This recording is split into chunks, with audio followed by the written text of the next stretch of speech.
Will be out of recess. I call the Senate to order, and I recognize Senator Birdsall for a motion. Thank you, Madam President. I move that the Senate adjourn from the late session. All in favor say aye. Aye. All opposed, no. The ayes have it. The motion to adjourn passes. We are now in the early session. The Senate will be attentive to our chaplain, the Reverend Kimberly S.C. Hester.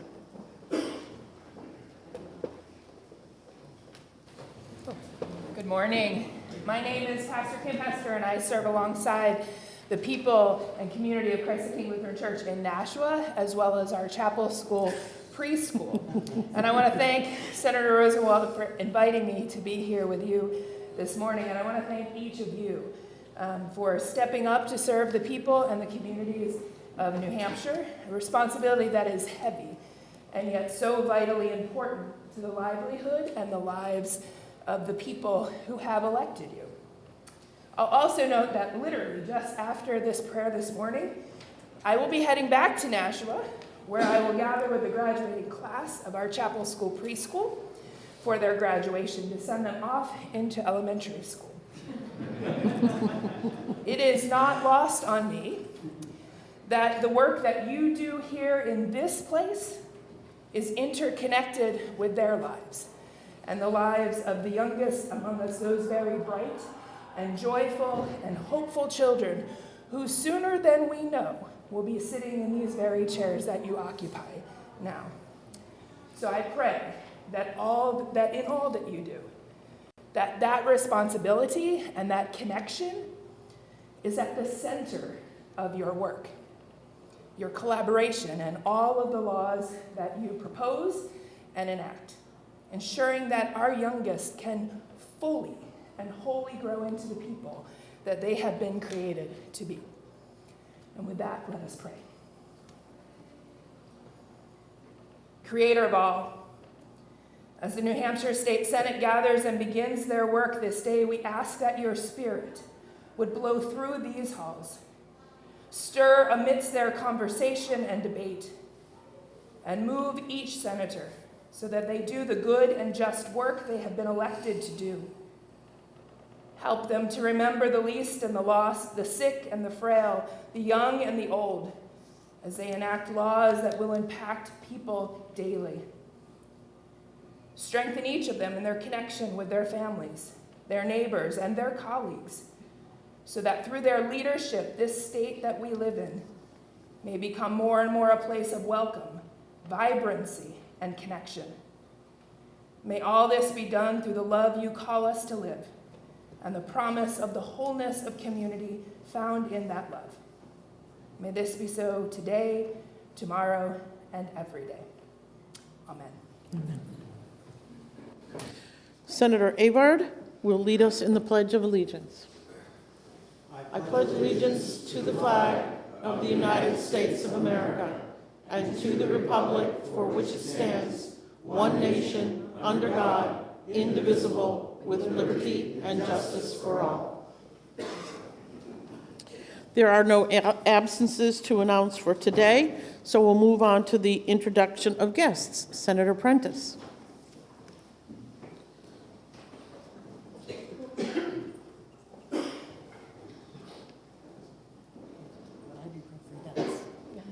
Thank you. Good morning, colleagues. It is my honor and my pleasure to introduce a group of EMS professionals from throughout the state as we recognize them here during National EMS Week.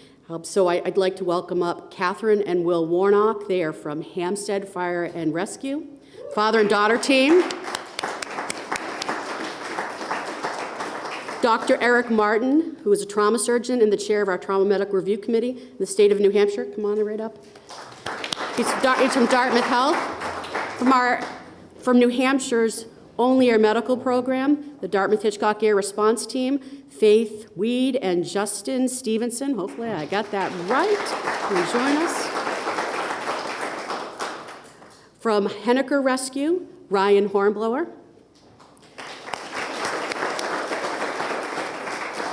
Stacy Meyer, Stewart's Ambulance in the Lakes region.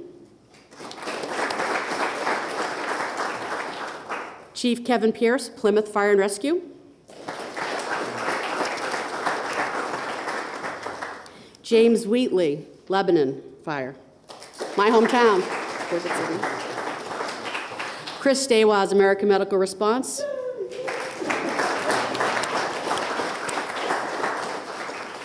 Mike Ronka, Action Ambulance. I'd also like to ask another EMS professional who serves in this chamber, Senator Tim McGue, to join his other professionals here from Merrimack. And as I read today's proclamation, and I am so thankful for this time, I'd like to invite Senator Kevin Avard to join us. So as many of you know, and our EMS professionals might not know, some of them do, Senator Avard accessed the EMS system. Oh, you know what? I'm going to bring up Senator Avard, and sorry.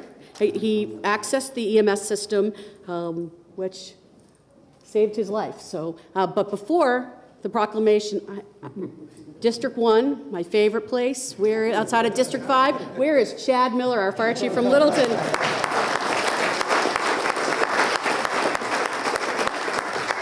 I appreciate, again, everybody traveling to be here today with us. So this is, again, our National EMS Week proclamation.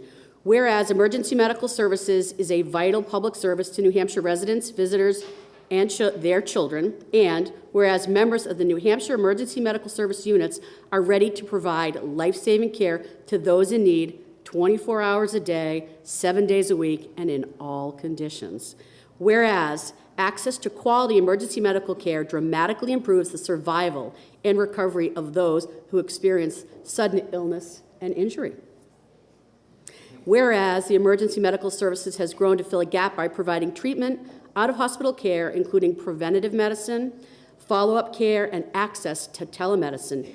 And whereas the emergency medical services system consists of emergency medical responders, emergency medical technicians, advanced emergency medical technicians, paramedics, dispatchers, firefighters, police officers, EMS educators, administrators, nurses and physicians, and trained members of the public and other out-of-hospital medical care providers. And whereas members of the emergency medical services units, whether career or volunteer, engage in thousands of hours of specialized training and continuing education to enhance their life-saving skills.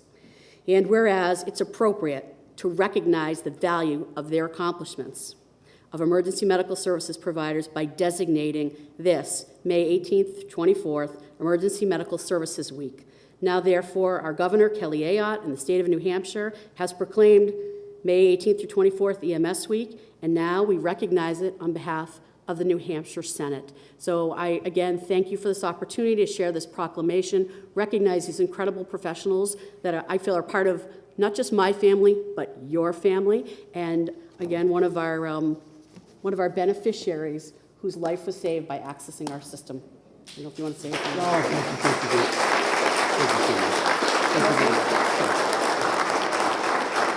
Well, I wasn't expecting to do this today, but just, when you hear the words, Mr. Avard, you're having a heart attack. Everything changes. And the people behind you go into full gear. And they save lives. When you hear you only had about 20 minutes left to live, it's because the people behind me did it very professionally. And I want to thank the people from Nashua, the firefighters and the EMS from Nashua, and the team from Southern New Hampshire Hospital. They were ready. And so if you're in doubt, shout it out, 911. Thank you. Thank you.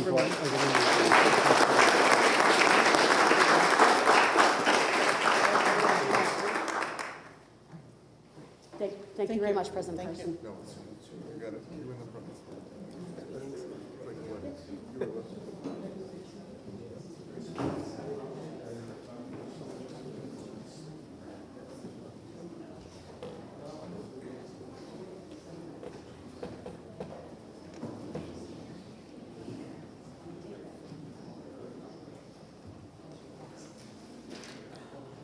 I recognize Senator Lang for the introduction of a guest. Madam President, I'd like to introduce a constituent of mine from Belmont, New Hampshire. She's a junior at Clark University studying psychology and political science. I told her she might want to change that to chaos theory in political science. Might be a little more in line, but I'd like to introduce Abby Gilbert. Thank you for joining us, Abby.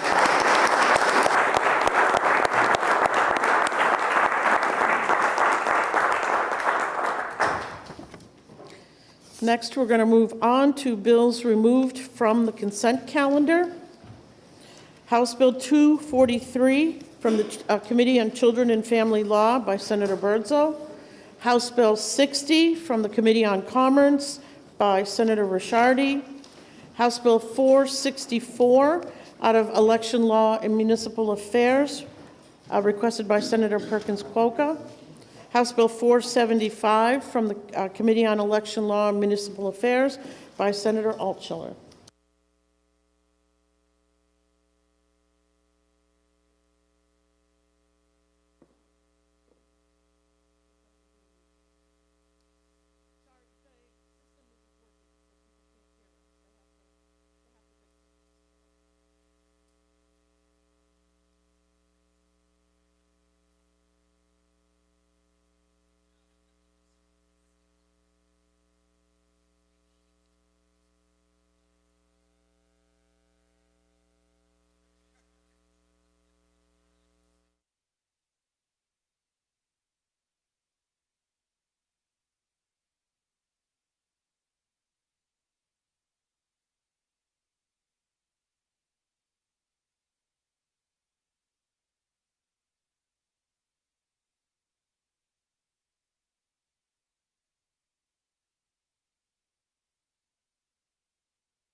The Senate will come out of recess.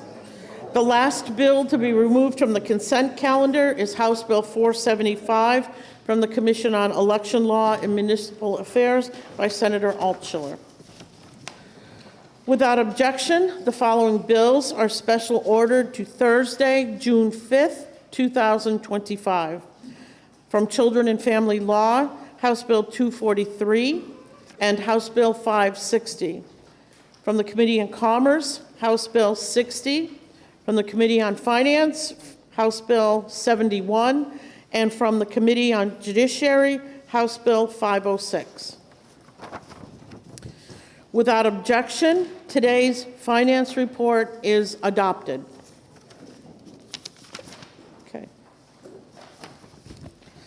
Senator Birdsall moves that the consent calendar with the relevant amendments as printed in the day's calendar be adopted, and that all such bills found ought to pass be ordered as follows. FN bills not waived under Senate Rule 4-5 to the Committee on Commerce.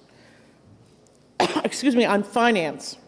Non-FN bills approved for referral to Finance by the day's FN report to the Committee on Finance, and all other bills to third reading. All in favor say aye. Aye. All opposed, no. The ayes have it. The consent calendar is adopted. We'll now move on to the regular calendar. The Senate will be attentive to the clerk. Thank you, Madam President. The Committee on Commerce, to which was referred House Bill 296, an act relative to issuing building permits along private roads. Having considered the same, the committee recommends that the bill is ought to pass with an amendment by a vote of 4-2. Senator Murphy for the committee. Thank you, Madam President. I move House Bill 296 ought to pass with amendment. This bill would add an alternative condition and provide another pathway to authorization for local governing bodies to erect buildings along private roads. It would add additional requirements for subdivisions creating new lots. Enabling property owners to build on private roads would help to empower them as well as enhance their property rights. The committee amendment would remove Section 2 and replace it with language from SB 78, which we've already passed earlier this year. I respectfully ask my colleagues to support the motion of ought to pass with amendment on House Bill 296. Thank you, Madam President. Thank you, Senator Murphy. The bill is now on second reading. The first order of business is the committee amendment. Is there any discussion on the committee amendment? Okay. Seeing none, the question is on the adoption of the committee amendment. Are you ready for the question? All in favor say aye. Aye. All opposed say no. The ayes have it, and the committee amendment is adopted. The bill is on second reading. Is there any further discussion or amendment? Seeing none, the question is on the adoption of ought to pass as amended on House Bill 296. Are you ready for the question? All in favor say aye. Aye. All opposed say no. No. The ayes have it. The motion of ought to pass as amended is adopted, and the bill is ordered to third reading. The Senate will be attentive to the clerk. Thank you, Madam President. The Committee on Commerce, to which was referred House Bill 499-FN, an act making technical corrections to certain insurance laws. Having considered the same, the committee recommends that the bill is ought to pass by a vote of 5-0. Senator Ricciardi for the committee. Senator Ricciardi. Good morning. Thank you, Madam President. I move House Bill 499-FN ought to pass. At the request of the Insurance Department, this bill would make various technical corrections to insurance laws. These changes sought to streamline fees as well as modernize and remove unnecessary provisions. Specific changes included aligning the dispute resolution process for balanced billing with federal law, ensuring the department is notified when a carrier withdraws from a line of business, clarifying that unadmitted surplus companies must use licensed adjusters within the state, and raising the reserve threshold required to form an insurance company. I respectfully ask my colleagues to support the motion of ought to pass on House Bill 499. Thank you, Madam President. Thank you, Senator Ricciardi. The bill is now on second reading. Is there any discussion? Seeing none, the question is on the adoption of the committee recommendation of ought to pass on House Bill 499. Are you ready for the question? All in favor say aye. Aye. All opposed, no. The ayes have it. The motion of ought to pass is adopted, and the bill is ordered to the Committee on Finance. The Senate will be attentive to the clerk. Thank you, Madam President. The Committee on Education, to which was referred House Bill 446, an act relative to parental notice for non-academic surveys in public schools. Having considered the same, the committee recommends that the bill is inexpedient to legislate by a vote of 3-2. Senator Prentiss for the committee. Senator Prentiss. Thank you, Madam President. I move House Bill 446 inexpedient to legislate. House Bill 446 would have required school districts to email parents copies of non-academic surveys and eliminate the current opt-out exception for the youth risk behavior survey instead of requiring a written opt-in for participation. While the bill aimed to increase parental awareness and consent, the Senate Education Committee found that shifting to an opt-in model for the youth risk behavior survey would significantly reduce participation rates, potentially compromising the quality and statistical significance of the data that is critical in developing student health, safety, prevention, and mental health programs. I respectfully ask for your support of the committee's recommendation of inexpedient to legislate. Thank you, Madam President. Thank you, Senator Prentiss. The motion is inexpedient to legislate. Is there any discussion? Senator Ward. Thank you, Madam President. I supported the ITL motion on this bill in committee because we were told that many groups rely on the data from the Youth Risk Behavior Survey to apply for federal and other guests. Upon reflection, I think we got it wrong. And I'm asking my colleagues to turn down the ITL motion so that another motion can be offered. Thank you, Madam President. Thank you, Senator. The motion is inexpedient to legislate. Is there any further discussion? Senator Perkins-Coker. Madam President, I rise in favor of the inexpedient to legislate motion on HB 446. I support ensuring parental involvement in our children's education, but to be clear, that is already happening. This bill is unnecessary because under current law, surveys are made available to parents well in advance, and they already have an opt-out option. In fact, parents are taking advantage of this, which is reflected in the 62% participation rate for the survey. Contrary to the goals of the bill, making it opt-in will not make the survey choices reflective of families. Opt-out empowers parents to make this choice as the law stands today, and if we make it opt-in, that means that we need to ask more of our busy parents to opt in, send in permission slips, make sure that they're doing even more in this busy time of year. So we want to make sure we're supporting our working families and not putting additional burdens on them. What it does do to make this opt-in as opposed to opt-out is jeopardize the survey's validity. We need to keep participation rate above 60%, and we're already precariously at 62%. So dropping below the 60% response rate means that essentially taxpayers are going to be in danger of making up the difference on federal funds that will be put in jeopardy by the participation rate. Without being able to collect the data, we won't be able to justify the services that are being provided, which means we can't fully take advantage of federal funds available to provide services for our students. We heard from police, we heard from mental health organizations, we heard from our Department of Health and Human Services how important this data and these grants are to protecting our children. The bill was designed with the intent to better inform parents, but what we find is the current law does this, and our current system is working at lower cost to our taxpayers. I ask for you to support the ITL motion, and I'd also like to request a roll call on the vote. Thank you, Madam President. Okay, a roll call has been requested. Is there a second? Second. Seconded by Senator Lang. The current motion on the floor is inexpedient to legislate. Is there any further discussion? Senator Altschiller for a question of? The senator from District 21.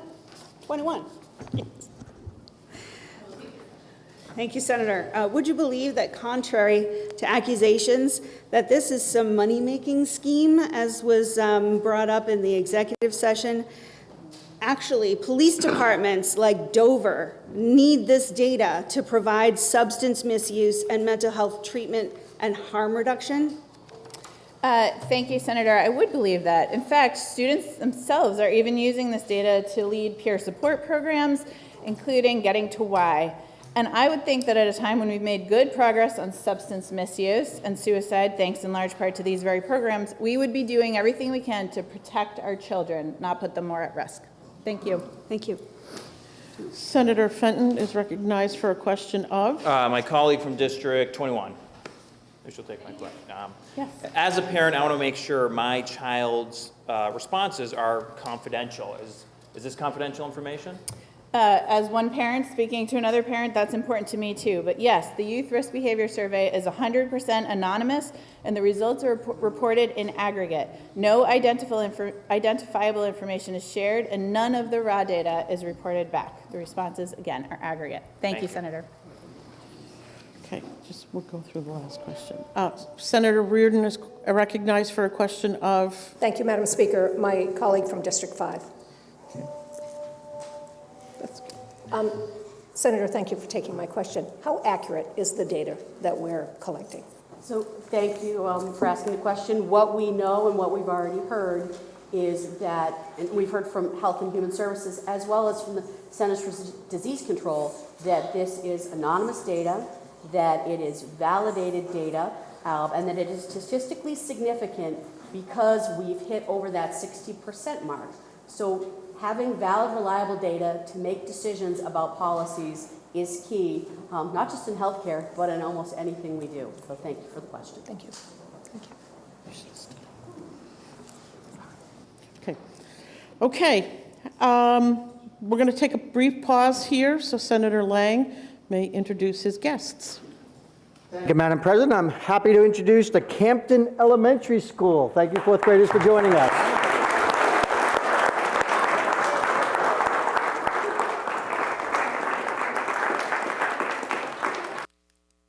Okay, just to get everybody caught up where we are right now, the prevailing motion is inexpedient to legislate.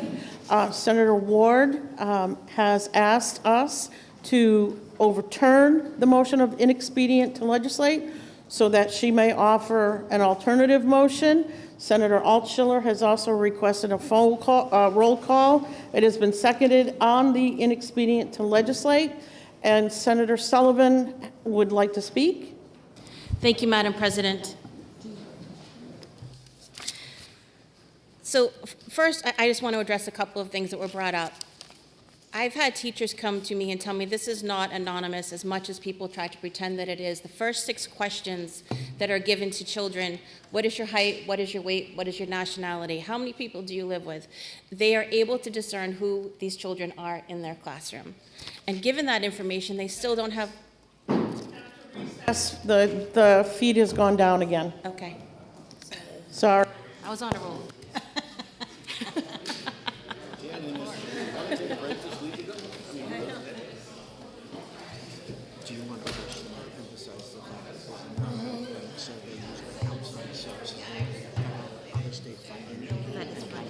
This has nothing to do with education.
Senate will be out of recess. Just to remind everybody, and we apologize to the public, but we are having technical difficulties. Senator Sullivan was recognized to speak. Senator Sullivan, I will ask you to start your speech over again. To remind the public, we are on House Bill 466. The prevailing motion is inexpedient to legislate. There's been a request by Senator Ward to overturn the inexpedient to legislate, so she may offer another motion. House Bill 446. I get confused with the sixes. Okay. So Senator Sullivan, you're recognized to speak. Madam President, as I was saying, it's been said that this survey is anonymous. And it isn't. I've spoken to educators that know exactly who the child is in their classroom because the first 6 questions are identifying questions. How tall are you? What is your weight? What is your race? Who do you live with? How many pets do you have?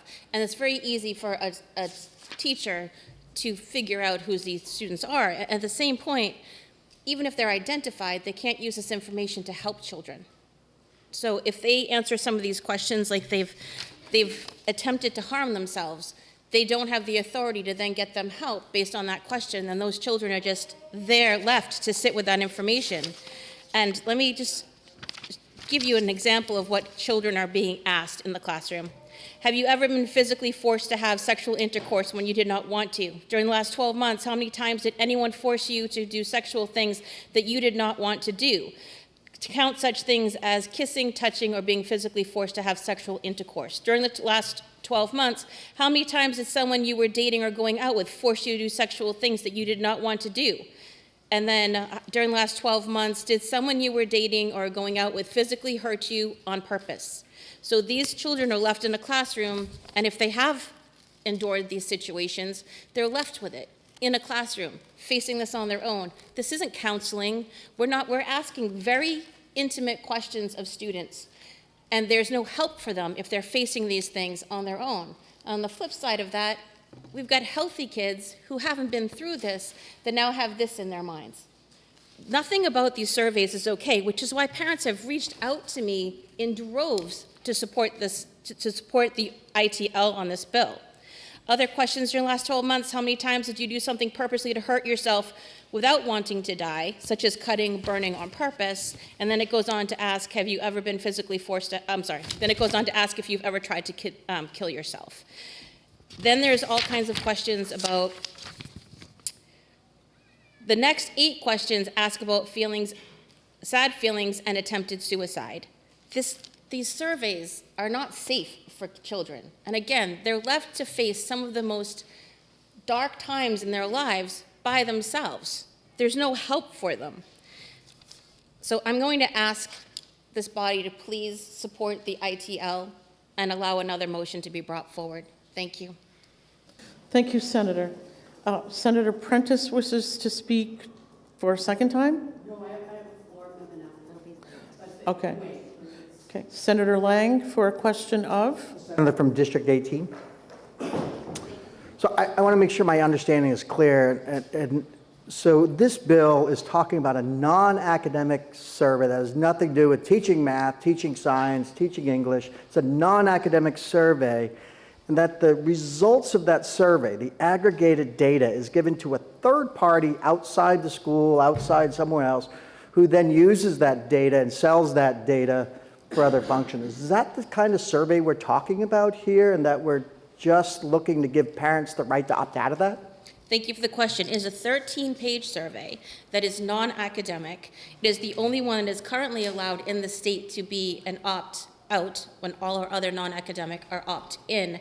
And yes, we had testimony after testimony after testimony of organizations and departments that came to us and said they use this information for grant writing and for fundraising. This money is used to raise money on the backs of children, and they are like fishing in a stock pond simply because they attend a public school.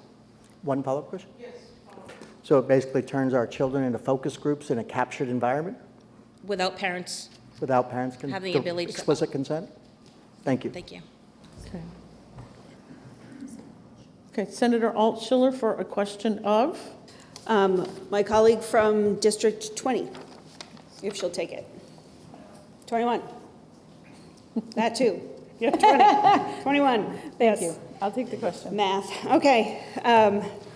Senator, would you believe that we received testimony in committee from Connors Climb, which was originated in my district, and NAMI, New Hampshire, stating not only is there no relationship between survey questions asking about suicide with suicide, but also that these questions actually help by normalizing feelings that are unfortunately all too common and otherwise quite isolating for children? Yes, Senator, thank you. These surveys are designed to support our children. We heard from our very own Department of Health and Human Services that provided several peer-reviewed studies that showed that asking about suicide does not increase suicidal ideation or behavior in our children, but in fact can reduce distress and promote help seeking. We heard testimony that we have seen a small but important decline in mental health issues amongst our kids, which we wouldn't know if we didn't have this data. Thank you. May I follow up, Madam President? You may. Thank you. Thank you. Senator, would you agree that this survey does not exist in a vacuum, but in a larger context where most children are exposed to these topics already, not only from algorithms on social media, but also simply in popular TV shows, movies, and video games? Yes, Senator, thank you. And again, as a reminder, if the parent still believes the questions go too far, the survey is available for them to review at any time under current law, and they can always opt out or even instruct their child to skip any questions. Thank you. Thank you. Okay. Senator Lang for a question of? Long, excuse me, sorry. I know you're over here. Thank you, Madam Senator President. Long. My colleague from District 5. Thank you, Senator, for taking my question. Just to clarify, isn't it true that parents already have access to the survey well in advance of their child taking it? And at any time, they may opt their child out? Thank you for the question, Senator Long. And as we've heard from my colleague in District 21, and has already been mentioned, and we heard in testimony, that the survey is available. It's available online. Parents can see it well in advance, and we know, I mean, they are opting out now.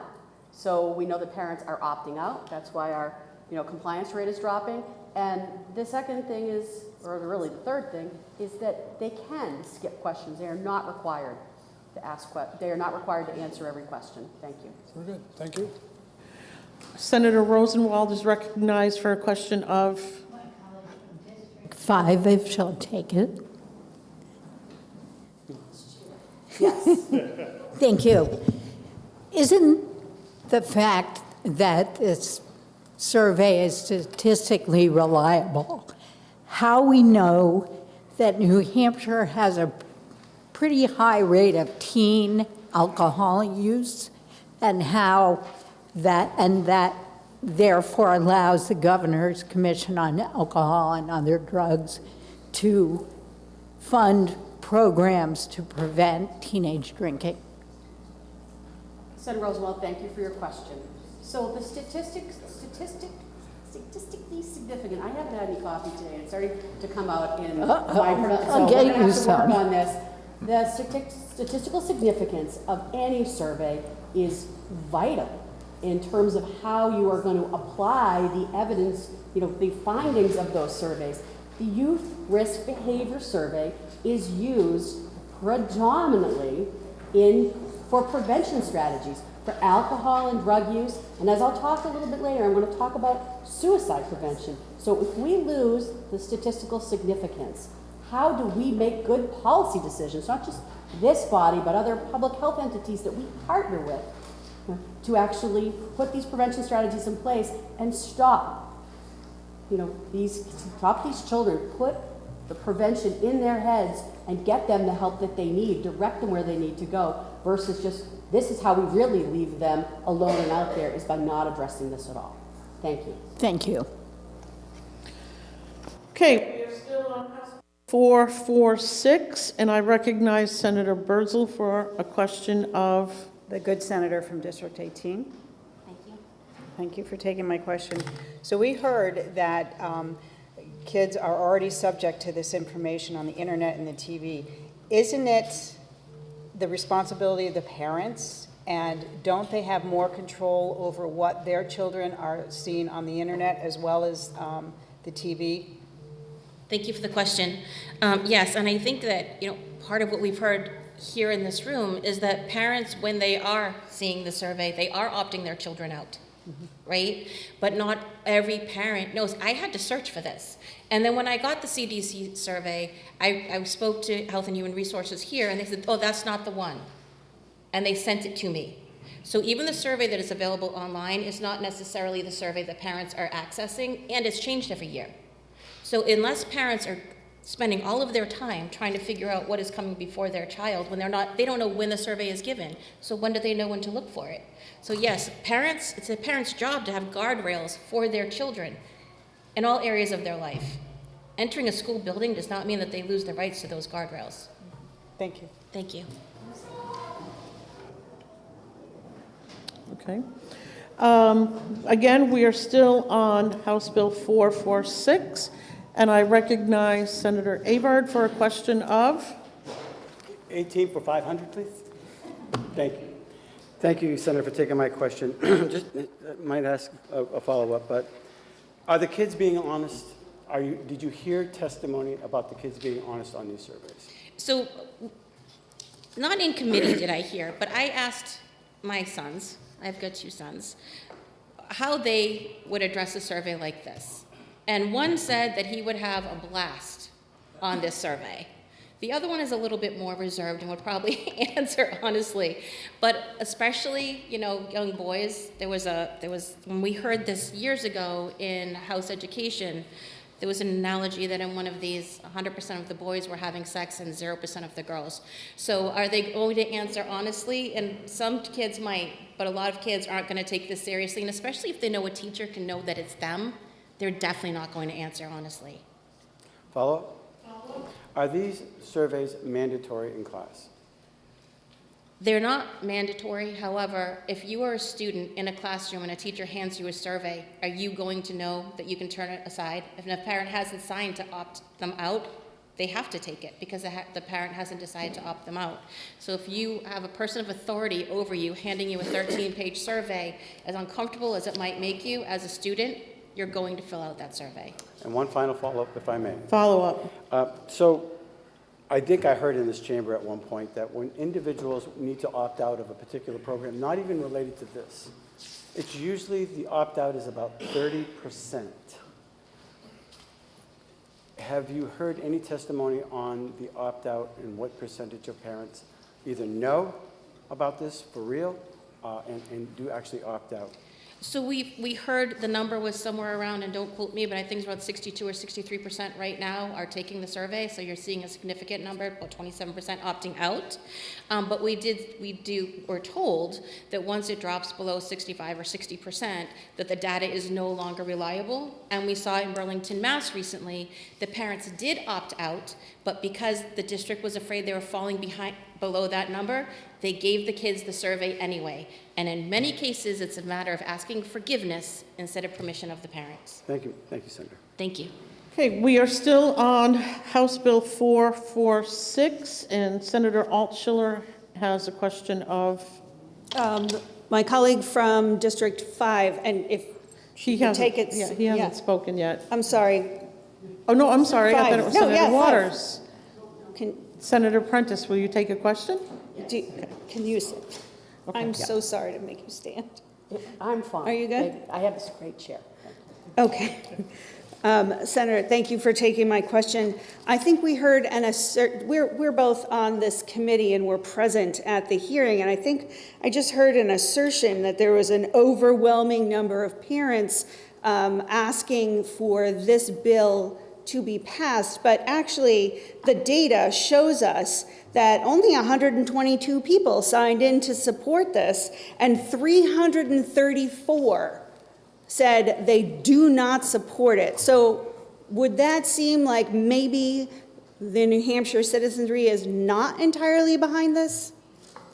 Thank you for your question. So in my remarks that I hope to be able to make later, I was going to talk about this very item, that not all parents are in favor of making this change. My constituency feels that we need to leave this as it is. It has worked. The opt-out provisions have worked. So why do we need to change this? So we heard from many people who actually don't want to change. You know, they are not in favor of 446. They came in and testified or signed in against it. May I follow up? And actually, I'm going to hold that. Thank you. I appreciate it. Thank you. Okay, again, we are on House Bill 446, and Senator Waters wishes to speak. Thank you, Madam President. Just wanted to comment on a couple of examples of usefulness of this survey. I worked very closely with Dover Youth to Youth and the Dover Police Department and its programs on alcohol, smoking, and drug education and prevention in the Dover schools. And given the information here from this survey, we were able to track very closely elementary school, junior high, high school, the prevalence of smoking, and then also the rise of vaping. And that information is extremely important to know what programs may be needed. It contributed to our decision a few years ago to raise the smoking age to 21, right? We did that. These statistics here were very important because it showed us that if this percentage are smoking at the time they're out of high school, it has a very direct relationship with the number of people who are going to get lung cancer and die from that disease. So that was very useful for us to have. Also, in terms of alcohol prevention programs, knowing what kind of advertising is reaching students and what kind of exposure they're having, when and how much they're drinking. We have some of the northern states, like Idaho, Montana, New Hampshire, Vermont, Maine have some of the highest rates of alcohol use among children and the general population of any state in the country. So it really helps to know that there needs to be programming in these areas, and then it helps to know whether or not it's working, right? And the smoking stuff, for quite a few years, the smoking, it really worked, the programming. It really did. And the raising age, it really did work, and then vaping came up. And then, responding to what we heard from the senator from District 2, well, yeah, this data was used. It was used by the Dover Police Department to come to seek a grant from the governor's commission to get some funding for Dover Youth to Youth and the program in Epping and the others around the state as well. I mean, they used this survey, they use that data so they can apply for grants. Yeah, that's what they do. The other one I wanted to mention to respond in some ways, difficult questions on the survey, right? I mean, about sexuality and children's experience. And this is hard, and it's a difficult context. And I will say, though, that on this matter, I think it was when I first decided to run for Senate. I was at a picnic in Somersworth, and I was approached by a woman named Jess Paradise, who told me her story of multi-generational sexual abuse. She discovered grandmother, mother, and her, and when she finally disclosed, and she has a lot of kids, and when she said, "What can I do to make sure that my daughter does not also get sexually abused the way the other women in our family have been?" And so she ran for school board, and she discovered that there was very little education about it. But the survey, what did it show on those questions? And they're not unrelated to bullying as well, which we've done some legislation, but on those questions that the senator from District 18 mentioned, the percentage of young women and young men in our state who have been sexually abused is extraordinary. Go take a look at those results. And it suggested we needed to do something. We needed to do something to help make sure that our children had the education and protection, knew there was a trusted adult they could turn to. And so we passed that legislation to require child sexual abuse prevention education in our schools. It's a good thing. It's helping young people. My goodness, they would know you can turn to someone. If you're having these experiences, you can get some help. And it means that organizations like Haven and others can apply for grants and get funding to go in and offer age-appropriate sexual abuse prevention education. Also, it can mean that there can be grants so that, I don't know if you know the peer-to-peer mental health check-ins that a lot of schools have now, and they, students are trained to just say, how are you doing today? How are you doing today? You look down, how are you? How are you? And just, that kind of cohort peer-to-peer training, and it really works. It really works. And the longitudinal things, I mentioned smoking, and if we don't have this survey with consistent good data over time, we can't see the trend lines. Are our programs on sexual abuse prevention and education working? We can see the trend lines there. How about with vaping? The rise of vaping. Well, we're seeing it in this survey. It is extraordinary to see the rise of vaping. We're doing so well on tobacco and nicotine addiction reduction, and now here's vaping. Well, okay. So we see that, and we know that we can start to take some actions about it. So yeah, it's difficult, and I guess what I find kind of difficult here as well is that, we have the opt-out, and I agree, parents, of course, have their role, and I think that's very reasonable. But if we go to the opt-in, it's saying that some parents, and once there's enough parents who don't, some who don't want to, but it's some who just don't remember to sign the slip or whatever, it means we're going to get junk data. It also will undermine the effectiveness of the surveys. And I fear that what we have then is that, we're not going to make the problems go away by not finding out about them, right? If we don't have the data, it doesn't mean that the things don't exist anymore. And I really think that this has been working, We've been doing this for years very successfully. It's very helpful. And I'm not really sure why that I see that there's such an egregious problem that we ought to do something that might threaten our capacity to do what's best for our children. Thank you, Madam President. Thank you, Senator. We are still debating the inexpedient to legislate motion on House Bill 446. Senator Perkins Coca would like to speak for a second time. Thank you, Madam President. Just briefly to underline some of the points my colleague just made. At the end of the day, our policy making should be based on real numbers, real data, not anecdotes we heard at home, not what we think would happen or what we believe, but the actual data about how we can best take care of and protect our children in this world. And unfortunately, these things are happening, and we need to do our best to help them with that. So we believe in this data, we believe in science, and we should be making decisions based on it. Thank you. Thank you, Senator. Senator Avard is recognized to speak. Thank you, Madam President and colleagues. We've done this in the past. We've had opt-in, and I don't know how it got changed, but here we are again. I think we're going to be debating over the value of the surveys. I think there's a divide here on the value. I think there's a divide on what businesses of somebody else asking your questions, some of these private questions without the parents' consent. One part of this bill is the value of the questions and what it does for the community and how they can raise money off of it and blah, blah, blah. The other part, which I'm extremely concerned about, opt-in, opt-out. Opt-in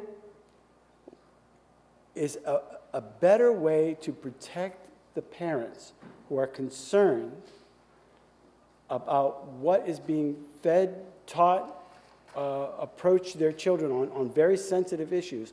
Opt-in says they're going to guarantee, if they want this survey to work really well, opt-in means your parent is going to have an informed consent. They're going to be informed exactly what that survey is. I heard testimony, somebody said, well, the parents already see it, and they haven't opted out. Well, how about you give it to them in advance and opt in? This guarantees that they had informed consent. People, through the Department of Bureaucracy, fall through the cracks. Whether it's education, whether it's up here, people fall through the cracks. I didn't know. I didn't know you were teaching this to my kid. I didn't know they were being asked about, you know, what they're doing in a very private situation. The value we're going to debate over, I think we're not going to agree on party lines. Opt-in is a protection for the parents so there's informed consent. To me, that is more important. And I think if the parents agree, great, more power to you. But if they fall through the cracks, the damage that could be done to a child, I believe, personally, you can't erase it. You put stuff in their heads. Yeah, it might be on their cell phone, it might be on their TV. The parent knows, or should know. In a place that is a place of education, these are very private matters. Kids can lie. I remember being a kid. Right? This may help, but I cringe at the fact that people are making money off of this. People are making money off of that private information on your kids. I just give the parents more discretion, more ability to have rights. Don't take them away because you know better than them. Thank you, Madam President. Thank you, Senator. I recognize Senator Sullivan for a question of. Thank you, Madam President. My colleague in District 12. Thank you for taking my question. This survey has been around since 1984. In all of that time, if it was as successful in treating the ills of our society, would we not be healed? We might be healed. I don't know. Is that a question? Yeah, I guess it is. I don't see the value. I personally do not see the value in taking away the rights of parents, informed consent. I think doing it can be done behind their back. This bill protects them in that they're informed, they know what their kids are going to be asked, yes or no. That's the most important thing on this bill, as far as I'm concerned. I don't know if that answered your question right, but. It did not. May I follow up? You may have a follow-up. Very quickly. This has been around since 1984. If it is used to drive these social issues that we're talking about today, if it's used to drive help for students and for children, would we not have seen a significant decrease in smoking and sexual abuse and the other ills that we have been discussing on this bill? I would think that if it was successful, that yes, we would solve social ills in our society, but I don't think government's really good at doing that. Thank you. Thank you, Madam President. Thank you, Senator. I recognize Senator Birdsall to speak. Thank you, Madam President. With regards to this, and I think we've gotten we've gone a long ways on this conversation, but as we've heard, the questions lead individuals, these questions lead the individuals to know or give a good indication of who these kids are. Once we know this information and those grants are given, and some of these kids are being given counseling or saying, hey, how are you doing today? Do they not feel somewhat targeted because they've answered these questions? These are things that I think the parents should know, and the parents should be able to opt out versus, or opt in versus opt out. So while this information may be good, and it's up to the schools to make sure that they present it to the parents, to make sure that the parents understand what this information is for. And it's really parental rights to be able to know what's happening to their kids in their schools. And Madam President, I move the question. Okay, thank you. Senator Birdsall has moved the question. Okay, just to recap, we are getting ready to vote on the inexpedient to legislate motion. Senator Ward, we've already requested one, Senator Altschiller. Senator Ward has requested that we vote down the inexpedient to legislate motion, so she may be recognized to offer an alternative motion.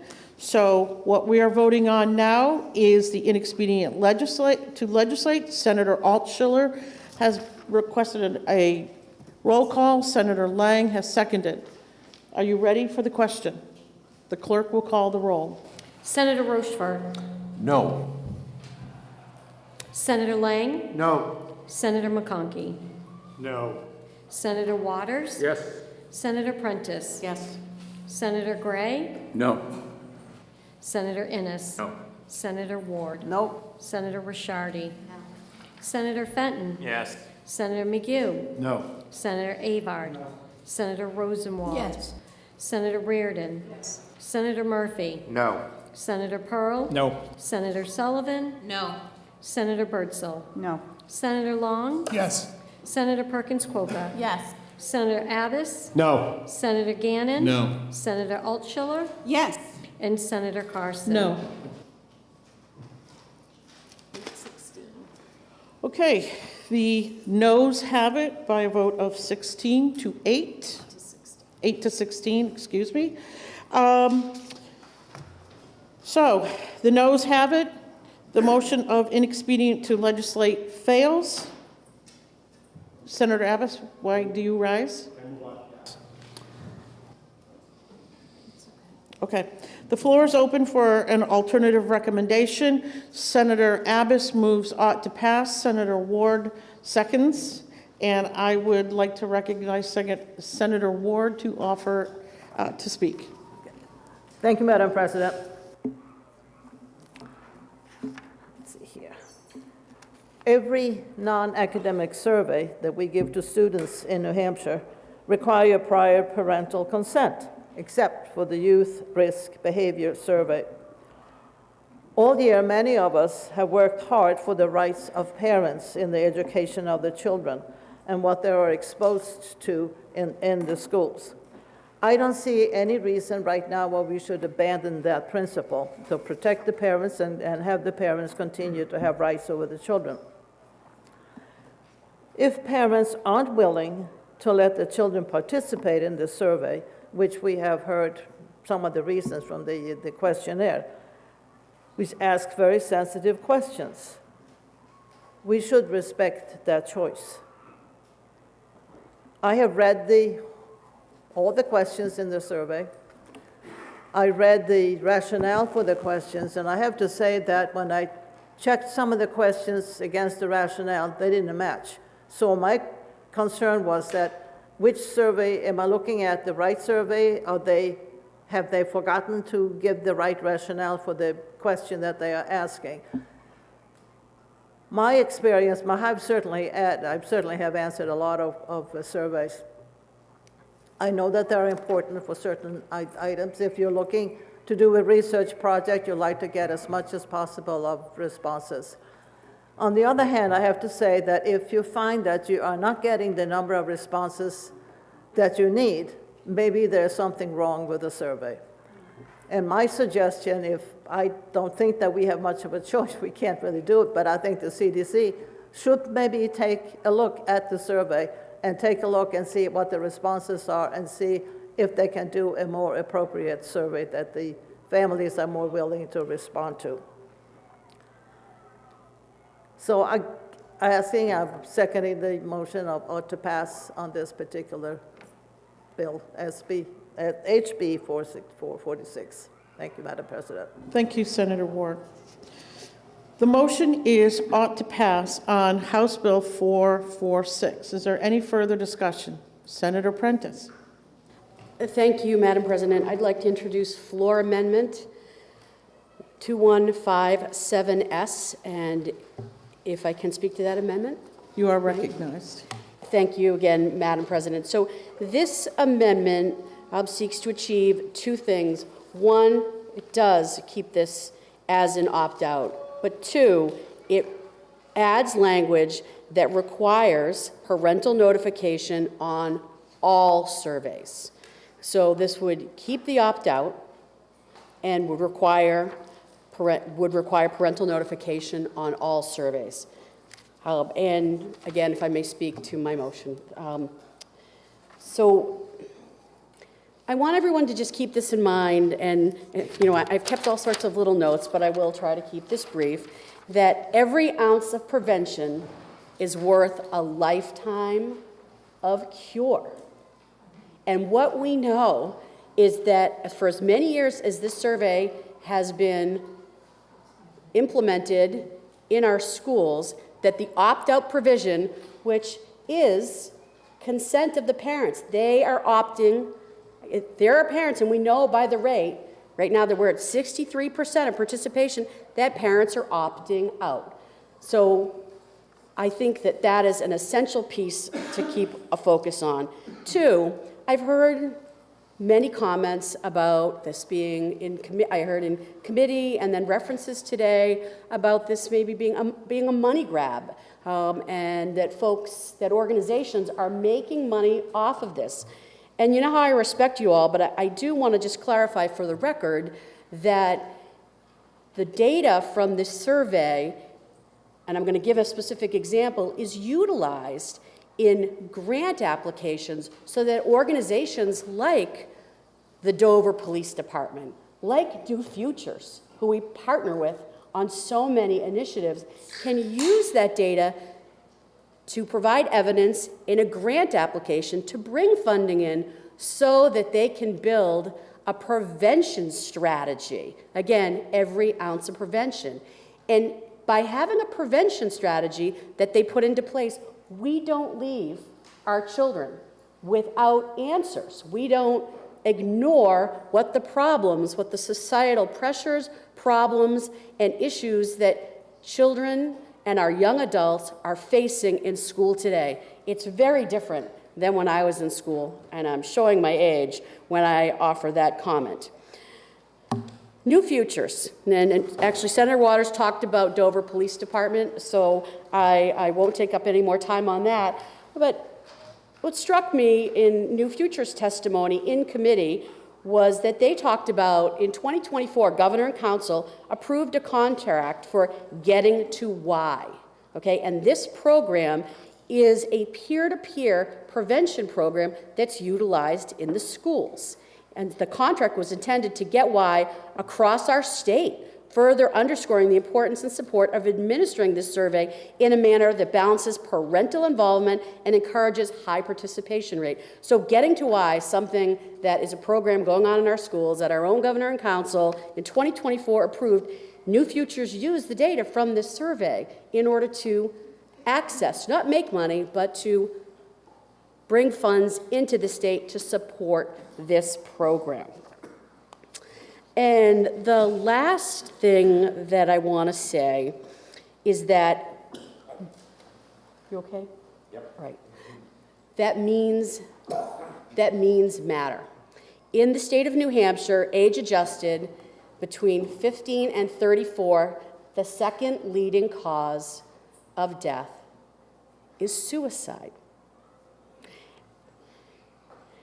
In my prior work in state government, I was on the Youth Suicide Prevention Committee. The fatality, we looked at the fatalities, not just the attempts, we looked at the very tragic, unfortunate completions of their suicide effort. And I know that not just in committee, but during the Senate Finance budget hearing, that at least one parent came to each and talked about a child that they had lost to suicide. And in this work with that Youth Suicide Prevention Review Committee, we used this data as well as examined the circumstances that surrounded this youth's suicide so we could identify different ways to prevent, to put prevention strategies in place, every ounce, to prevent suicide in this age group moving forward. And Getting to Why is just one of the strategies that is out there. I've also, unfortunately, and we saw, unfortunately, have been a responder to suicides of not just youth, but adults. And I've also served as a deputy medical examiner in the same situations, and I've had to talk to the families and had that wonder, those discussions about what could we have done differently. Let's not leave our children and our youth completely disarmed. Let's use this data and these opportunities to fund programs that develop strategies that matter, that will change the trajectory of that adult, of that child and that youth member's life. And, again, I believe that opt-out is parental consent. This is not a secret that this is happening. And the last thing I'll say is, between, respectfully, and it goes back to age, between 1984, when I was still in college, and now, it's a very different time. And when I just want to segue over to transportation and motor vehicle crash deaths for a moment, because for years we've been working on prevention for motor vehicle crash deaths. And we made some strides, significant strides, and started seeing those numbers drop. But then there was a period in time, and we're experiencing this in New Hampshire, where COVID happened, when there were less people driving, and then when folks got back on the road, there seemed to be more distractions, higher rates of speed, and more, and also causes related to the crashes that have to do with substance abuse, which says that there are peaks and valleys and trends that data helps us pay attention to. So things do change, and we can make impacts, but we have to pay attention to when the numbers go up again in order to be universally successful across the board. So I thank you for all my colleagues for letting me have this opportunity to speak. Again, every ounce of prevention is worth a lifetime of cure. I'd ask you to support Floor Amendment 2157. Thank you, Madam President. Thank you, Senator. The question is on the adoption of Floor Amendment 2157. Are you ready for the question? A roll call has been requested by Senator Altschiller, seconded by Senator Birdsall. The clerk will call the roll. Senator Rochefort. No. Oh, she's not there. Oh.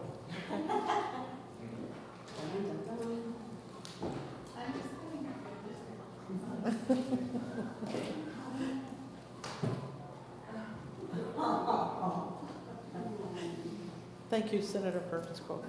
Okay. Okay, we are, the question is on the adoption of Floor Amendment 2157. Are you ready for the question? The clerk will call the roll. Senator Rochefort. No. Senator Lang. No. Senator McConkey. No. Senator Waters. Yes. Senator Prentiss. Yes. Senator Gray. No. Senator Innes. No. Senator Ward. No. Senator Ricciardi. No. Senator Fenton. Yes. Senator McHugh. No. Senator Avard. No. Senator Rosenwald. Yes. Senator Reardon. Yes. Senator Murphy. No. Senator Pearl. Nope. Senator Sullivan. Nope. Senator Birdsall. No. Senator Long. Yes. Senator Perkins Quokka. Yes. Senator Abbas. No. Senator Gannon. No. Senator Altschiller. Yes. And Senator Carson. No. Okay, the noes have it, 8 to 16. The bill is still on second reading and open for further discussion or amendment. Okay. The question is on the adoption of ought to pass. Oh, we still have to do the ought to pass motion. We have, we're just kind of going along here. The bill is on second reading. Is there any discussion? The question is on the adoption of the recommendation of ought to pass on House Bill 446. A roll call has been requested by Senator Altschiller, seconded by Senator Birdsall. Are you ready for the question? The clerk will call the roll. Senator Rochefort. Yes. Senator Lang. Yes. Senator McConkey. Yes. Senator Waters. No. Senator Prentiss. No. Senator Gray. Yes. Senator Innes. Yes. Senator Ward. Yes. Senator Ricciardi. Yes. Senator Fenton. No. Senator McHugh. Yes. Senator Avard. Yes. Senator Rosenwald. No. Senator Reardon. No. Senator Murphy. Yes. Senator Pearl. Yes. Senator Sullivan. Yes. Senator Birdsell. Yes. Senator Long. No. Senator Perkins Poca. No. Senator Abbas. Yes. Senator Gannon. Yes. Senator Altschiller. No. Senator Carson. Yes. Okay, the ayes have it. The motion of ought to pass is adopted by a vote of 16 to 8. The bill is ordered to third reading. Okay. The Senate will be attentive to the clerk. Thank you, Madam President. The Committee on Education, to which is referred House Bill 677 FN, an act requiring schools to maintain a supply of EpiPen injectors and epinephrine nasal spray for the use in the event of an emergency. Having considered the same, the committee recommends that the bill is ought to pass with an amendment by a vote of 4-0. Senator Prentiss for the committee. Senator Prentiss.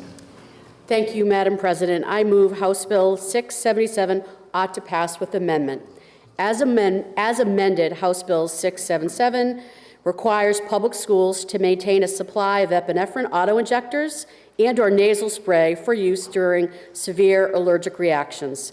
This bill also mandates annual reporting, requires assistive personnel be identified to ensure coverage throughout the school day, and provides a funding mechanism to support these efforts.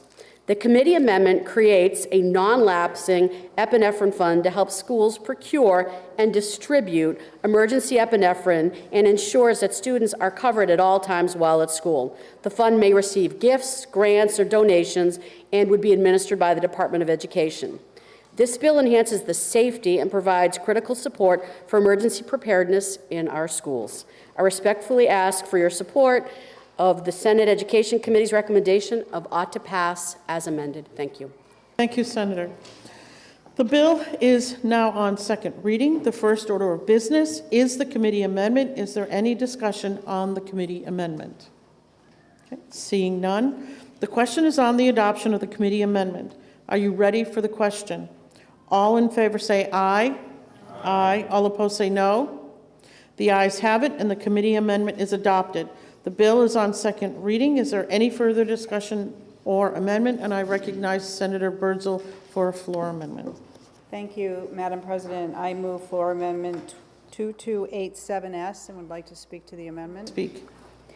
Thank you, Madam President. This year, we received two similar bills from the other body related to epinephrine for kids in schools and summer camps. We received House Bill 63 and House Bill 677.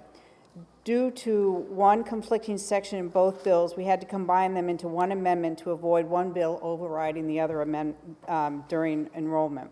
So the bill as amended will allow authorized entities, including recreation camps, elementary schools, secondary schools, and institutions of higher education to possess and administer epinephrine for the treatment of anaphylaxis.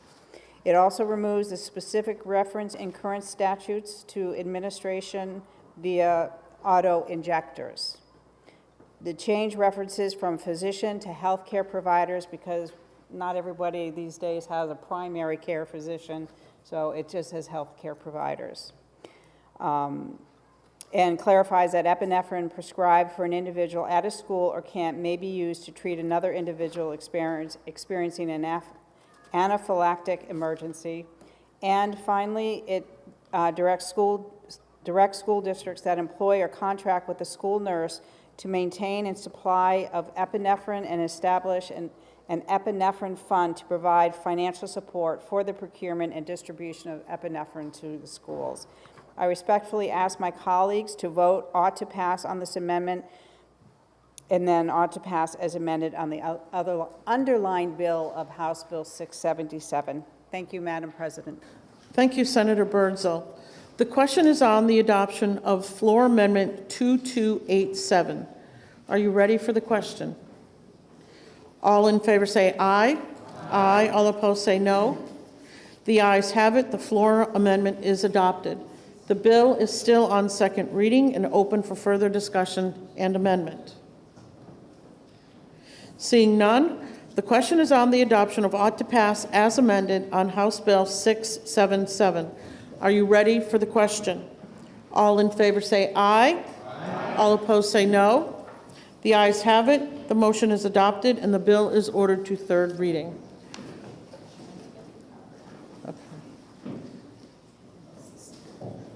We'll just wait a few minutes.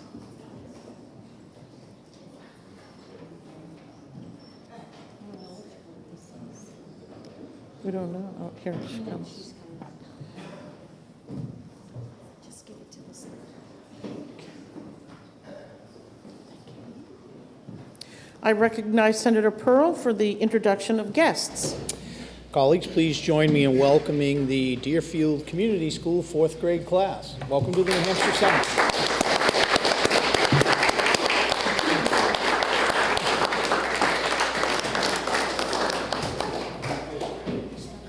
Oh, they're still coming. Well, let's keep welcoming them. There's more. There's more coming. Okay.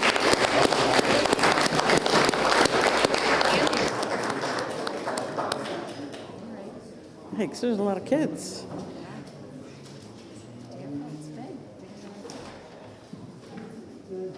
You might want to say that again, Senator Pearl.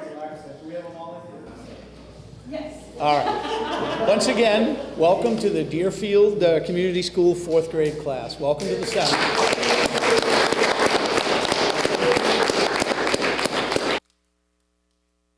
Okay, the Senate will be attentive to the clerk.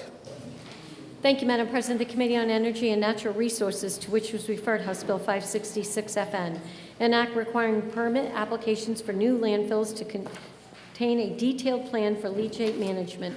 Having considered the same, the committee recommends that the bill be referred to a committee by a vote of 3-2. Senator Avard for the committee. Senator Avard. Thank you, Madam President. I would ask my colleagues to reject the committee recommendation of re-refer so that I may offer a motion of ought to pass with an amendment. Thank you, Senator Avard. Okay, Senator Avard is asking us to vote down the committee amendment, the motion of re-refer to committee, and so he may offer another motion. Are you ready for the question? All in favor say aye. All opposed say no. No. Okay. It's been a long day already. The bill is now on second reading. Is there any discussion? I recognize Senator Avard for a floor amendment. Thank you, Madam President. I'd like to offer a committee amendment 2188. It's just a really small technical change so that we can go forward with this bill. Basically, and I'm going to move out of pass on that too. So, thank you, Senator. So I move out to pass on 2188. Basically, it requires the applicants for new landfills or landfill expansions to submit a comprehensive leachate management plan that details methods for safe and effective leachate handling throughout the life of the facility, including post-closure. The amendment clarifies that documentation of contractual arrangements with at least 2 leachate disposal facilities must be provided before operating approval is granted, and maintained with the department to ensure ongoing compliance. This amendment addresses stakeholder and departmental feedback, balancing the enhanced environmental protections with practical regulatory clarity. I urge you, my colleagues, to support this amendment, and thank you, Madam President. Thank you very much, Senator. The question is on the adoption of floor amendment number 2188. Are you ready for the question? All in favor say aye. Aye. All opposed say no. The ayes have it. The floor amendment is adopted. The bill is still on second reading and open for further discussion and amendment. Okay. Seeing none, the question is on the adoption of ought to pass as amended on House Bill 566. Are you ready for the question? All in favor say aye. Aye. All opposed say no. The ayes have it. The motion is adopted, and the bill is ordered to third reading. Okay. The Senate will be attentive to the clerk. Thank you, Madam President. The Committee on Energy and Natural Resources, to which was referred House Bill 710 FN, an act enabling an electric utility zone operate and offer advanced nuclear resources. Having considered the same, the committee recommends that the bill is ought to pass with an amendment by a vote of 4-1. Senator Avard for the committee. Senator Avard. Thank you, Madam President. I'm going to ask, again, my colleagues to vote down the committee amendment. so that I can offer a new amendment.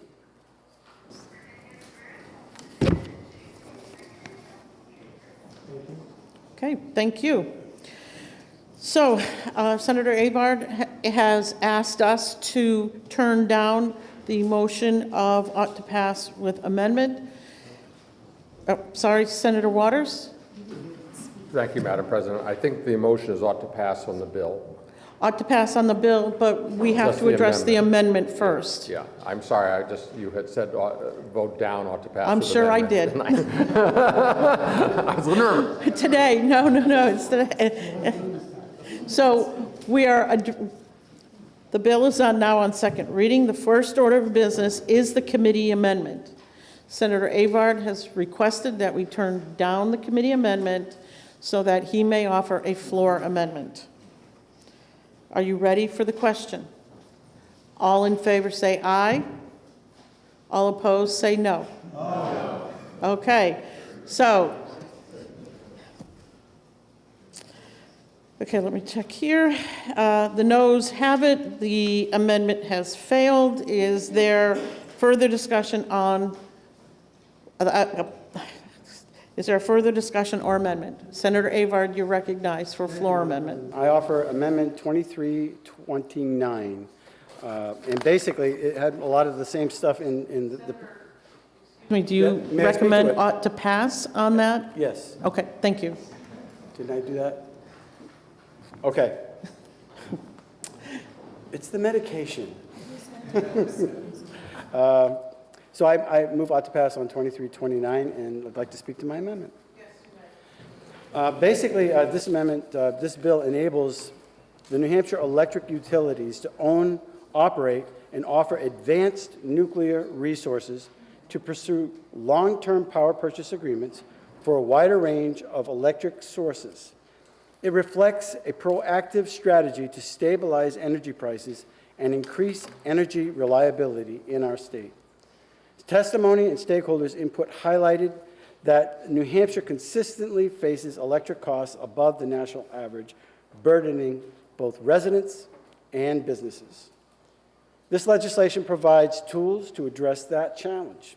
It permits utilities to issue requests for proposals for multi-year energy agreements, and it allows for the proposal to include advanced nuclear technologies, such as small modular and next-generation reactors through 2040. The amended version basically strengthens regulatory guardrails.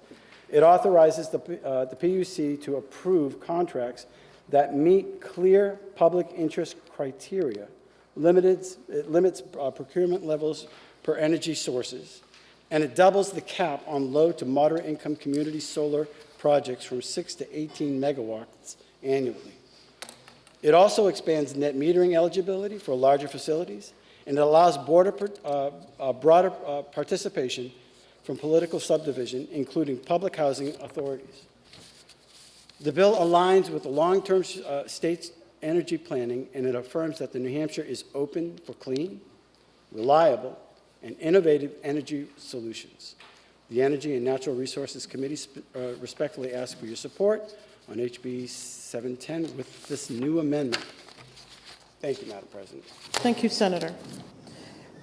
Floor Amendment 2329 has been proposed. Is there any discussion on this proposed floor amendment? Okay. Seeing none, the question is on the adoption of floor amendment number 2329. Are you ready for the question? All in favor of the floor amendment say aye. Aye. All opposed say no. The ayes have it. The floor amendment is adopted. The bill is still on second reading and open for further discussion and amendment. Senator Rosenwald. Thank you, Madam President. I move ought to pass on floor amendment 2257S, and I'd like to speak to my motion. You may. Thank you. So this is my maiden voyage speaking about anything related to energy, so please forgive me. But this floor amendment just removes two sections of the previous floor amendment, which address power purchase agreement for existing sources.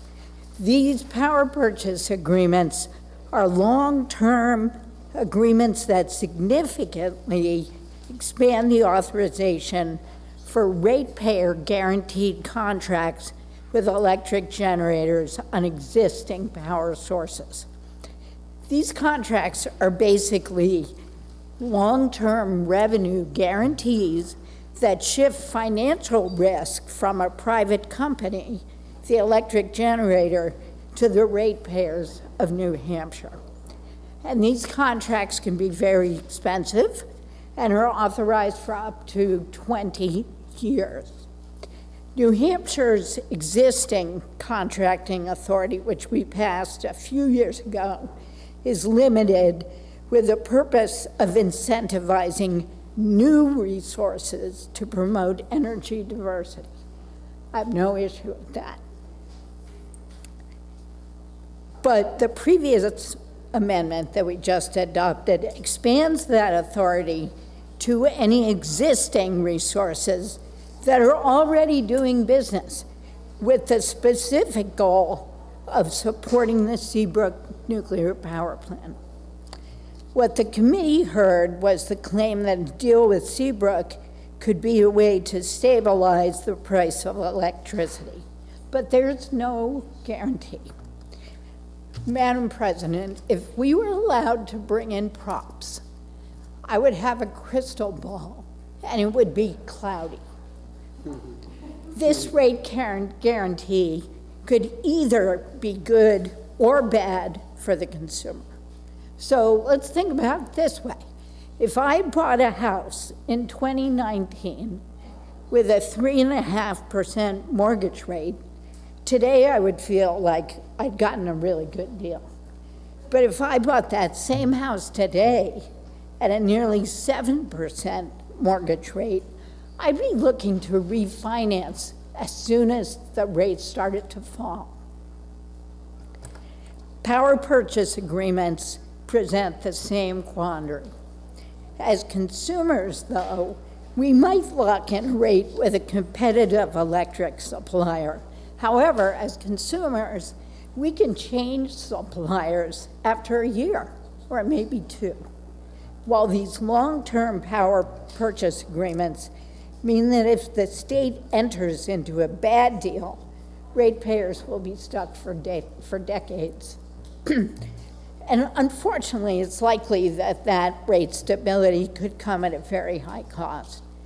We can look at a recent example right here in New England.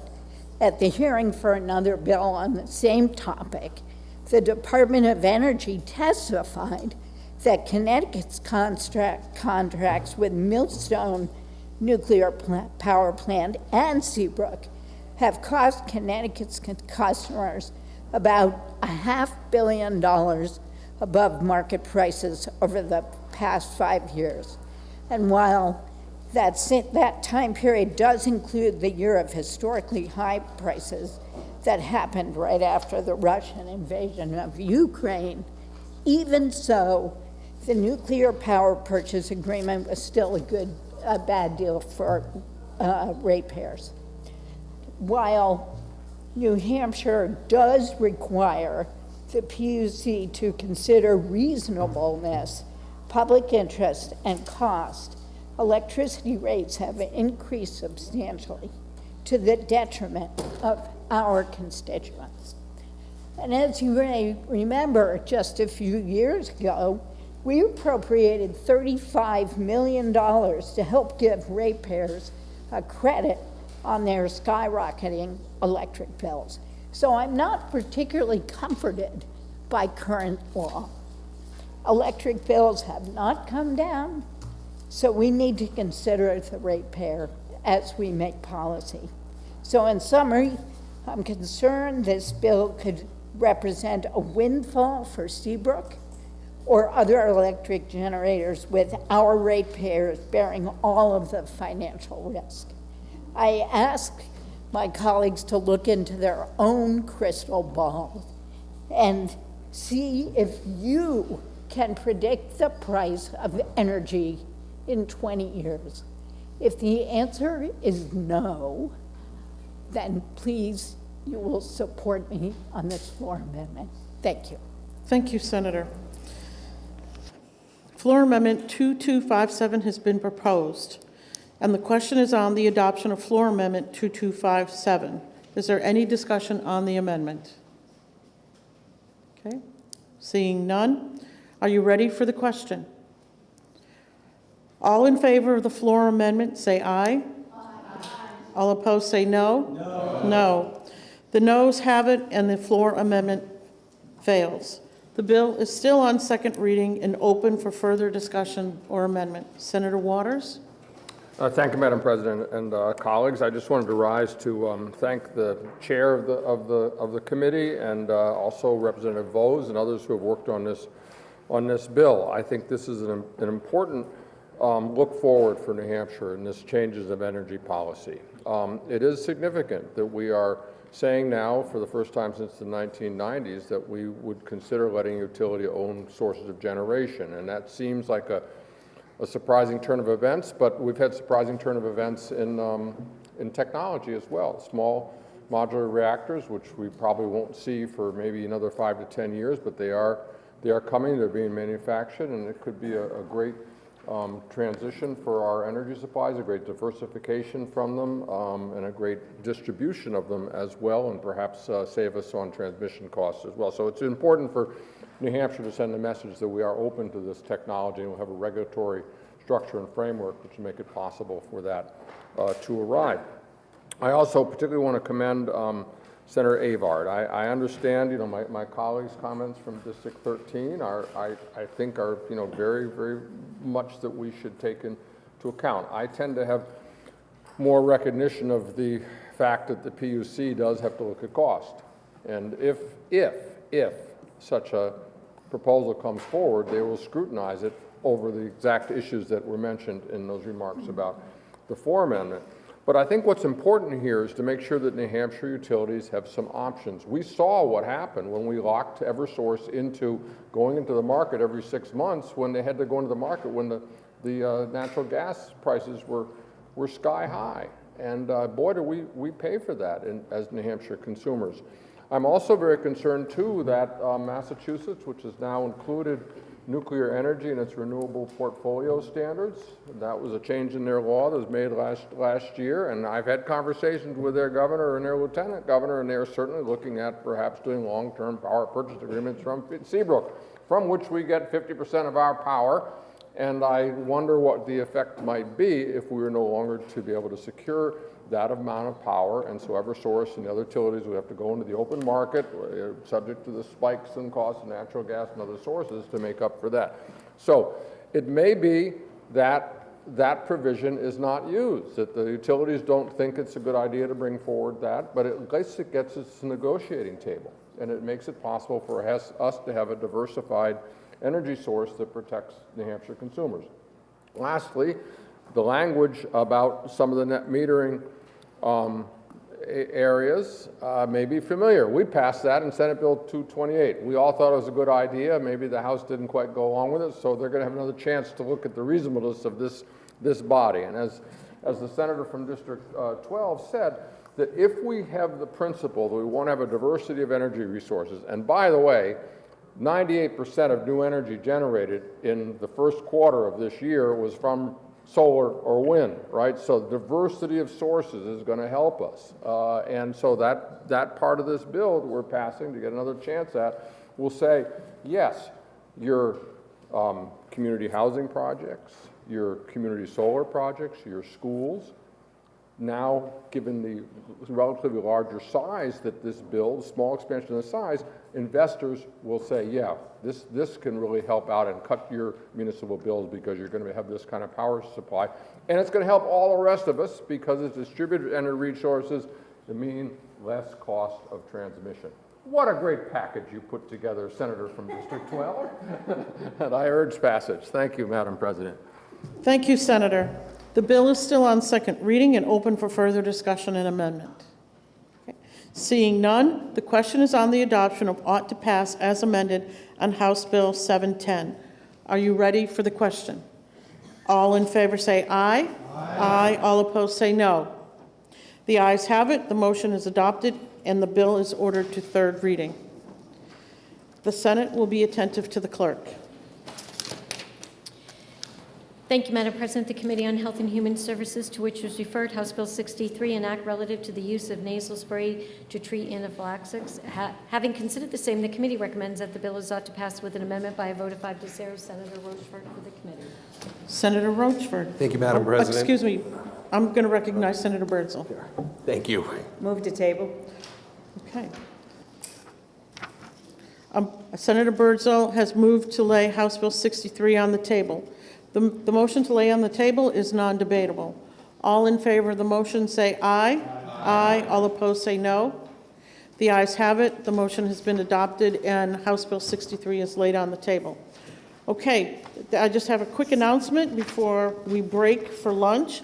I would like all of you to join me in congratulating. Is he here? Oh, yeah, he is. Okay. Congratulating our own Joshua Shower, who is getting married this weekend. Go.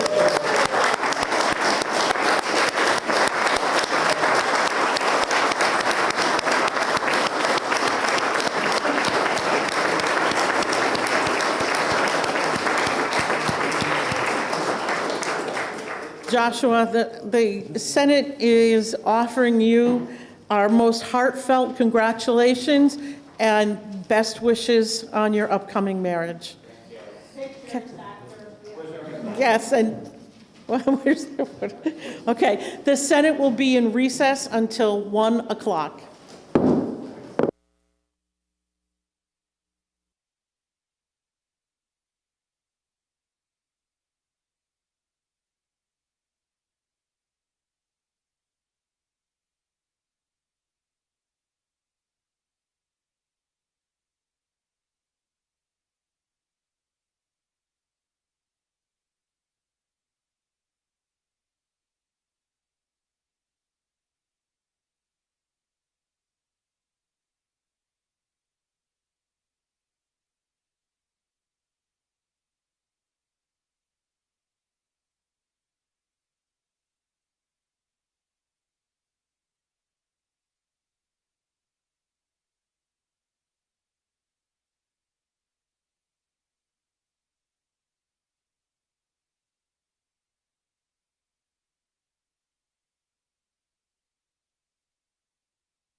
The Senate will come out of recess. I recognize Senator McHugh for introduction of guests. Okay, please come up.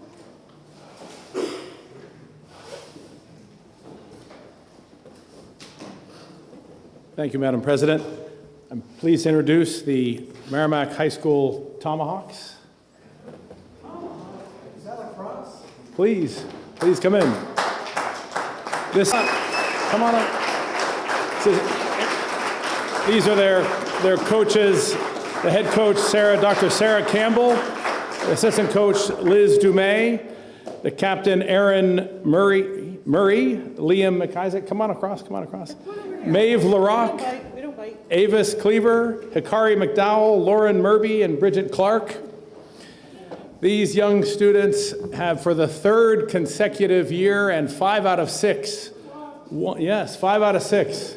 If we could only do that in every single competitive arena, these folks, though, really distinguish Merrimack High School students and coaches under pressure of TV lights. Year after year, have once again won the third consecutive Grand Estate Challenge Championship victory. So be it known that the New Hampshire Senate wishes to honor these Merrimack High School Tomahawks in recognition of their third consecutive Grand Estate Challenge victory. Be it further known that the New Hampshire Senate extends its best wishes for continued success for all you guys do. Congratulations. Thank you so much for spending the day for us. They've been in the House.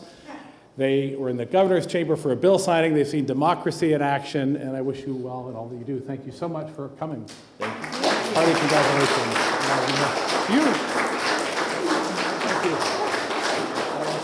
Thank you, Madam President, for this privilege. My colleagues, thank you so much. Appreciate it. Congratulations to all of you for all your hard work and your accomplishments. Thank you. Thank you so much.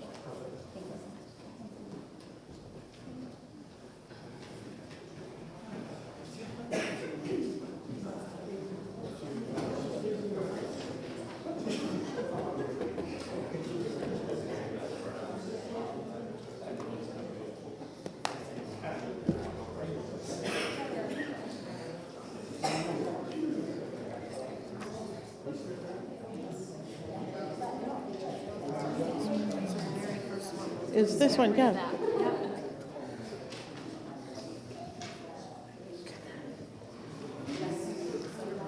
Okay, let's see if we can get back on track here before we get started.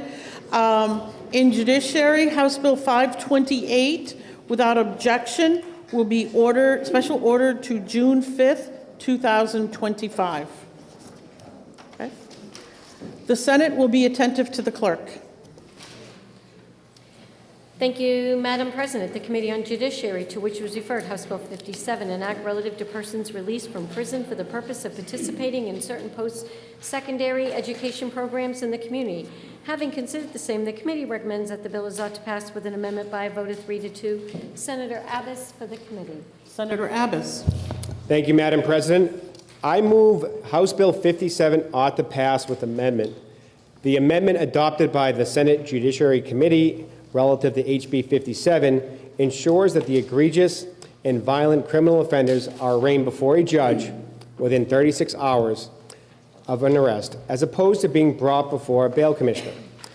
As amended, the bill represents an important addition to our ongoing efforts concerning bail reform. Please join the members of the Senate Judiciary Committee in supporting the committee amendment and pending motion.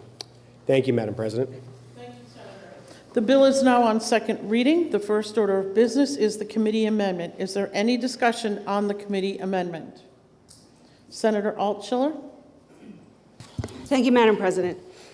I rise today in opposition of the ought to pass motion on the committee amendment to House Bill 57. And while I applaud the exercise of conducting a hearing on a non-germane amendment, however shortly noticed, this amendment neither complements nor enhances the work done by this body just 63 days ago, and furthermore, doesn't even go into effect until September 21st. So the work we did just 63 days ago hasn't even had a road test. Nonetheless, there are some curious and troubling elements to this proposal. First, the definition of qualifying offense. In parentheses 13, the amendment tacks on this language, any felony offense that has an element, the use, attempted use, or threatened use of physical force against a person. What crime has an element of use, attempted use, or threatened use of force that isn't already enumerated in parentheses 1 through 12? Is the legislative intent of the reference to a crime that has an element of use to be a statutory element or a factual element? The legislative intent is important. For example, did an individual who merely had a gun in their pocket but did not use it in the commission of a crime, statutorily, he was in possession, but factually, the gun's irrelevant? We can see that this is unclear, and if left undefined, what stops prosecutors from alleging violence in every charge and claiming factual element? Nothing. A vagary here in comparison to the specificity of the previously named qualifying offenses is difficult to reconcile.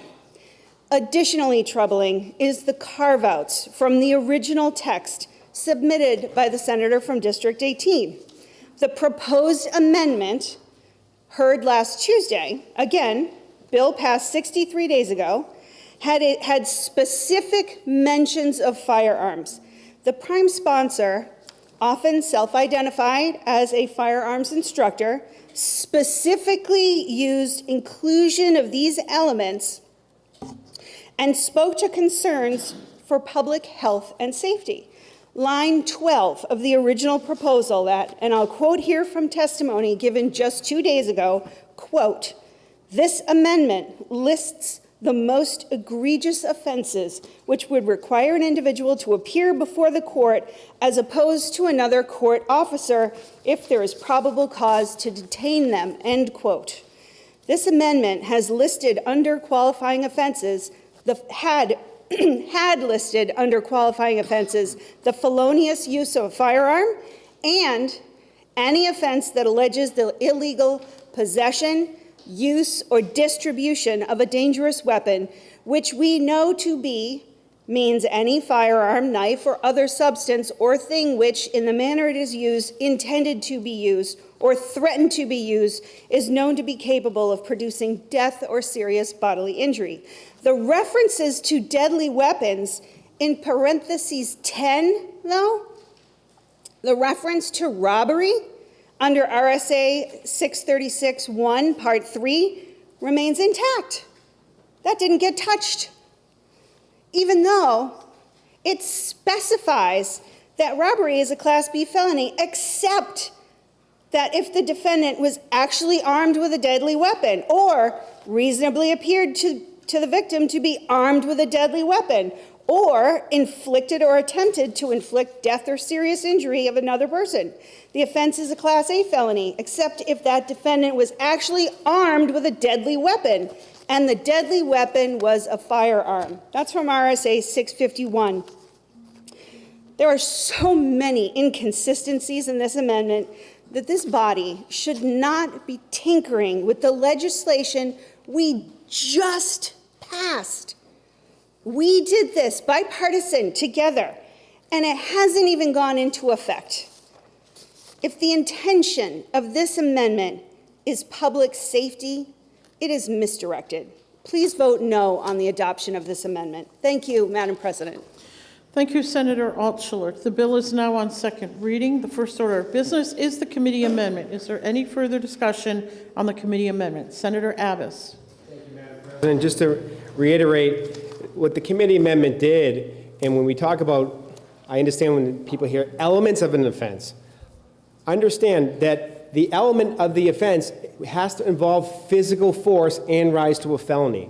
What that does, it's kind of a catch-all, because when you have an enumerated list, you do want to include other violent crimes where you're making a physical threat or actually being physically violent towards a person, and it rises to a felony.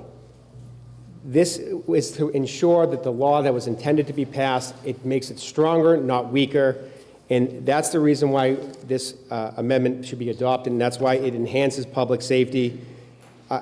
There was other suggestions to add felony use of a firearm. Remember, the title of a law and its application, and we see that in legislation all the time, very different. That law as written, if you are carrying a firearm and commit any type of felony, you can write someone a bad check on purpose, which is a felony. As long as you're carrying the firearm when you do it, you are committing a felony. Now, in that scenario, we didn't find that was appropriate given those inconsistencies. Very clearly why. Because we have been focusing on violent crimes where the victim is a person or sex crimes against children. That has been the focus of our bail reform, not someone who writes a bad check that is carrying a revolver while he wrote the bad check. That to me is inconsistent with what the intent of what we already passed and this improvement. I would also say that what we're trying to deal with is public safety. And if you do use a firearm illegally and commit any type of violent act towards a person, you would fall under the crimes already listed, if not fall under the catch-all provision that we're adopting. We thought making it very clear language in there was the way to go. But adding things in there that weren't necessary, we didn't think was the way to go as well. Because again, non-violent crimes where the person, the victim is not a human being. For example, we didn't include any crimes against property. Again, we're focused on people's safety, and we're trying to protect children in the process. And this keeps New Hampshire safe. We're the safest state in the country, and this makes us even safer.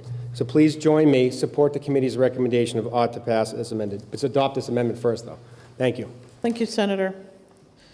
The bill is now on second reading. The first order of business is the committee amendment. Is there any discussion on the committee amendment? Okay. Seeing none. Okay, a roll call has been requested by Senator Altschiller, seconded by Senator Abbas. The question is on the adoption of the committee amendment. Are you ready? Nope, we're not doing that. The clerk will call the roll. Senator Rochefort. Yes. Senator Lang. Yes. Senator McConkey. Yes. Senator Waters. No. Senator Prentiss. No. Senator Gray. Yes. Senator Innes. Yes. Senator Ward. Yes. Senator Ricciardi. Yes. Senator Fenton. No.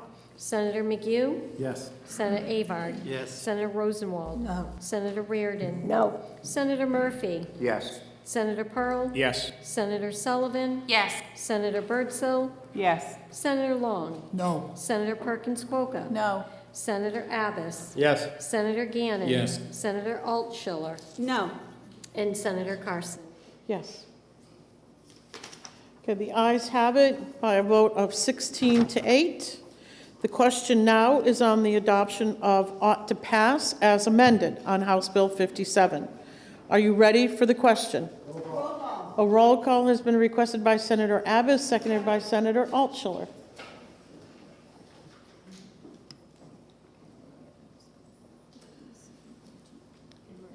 The clerk will call the roll. Senator Rochefort. Yes.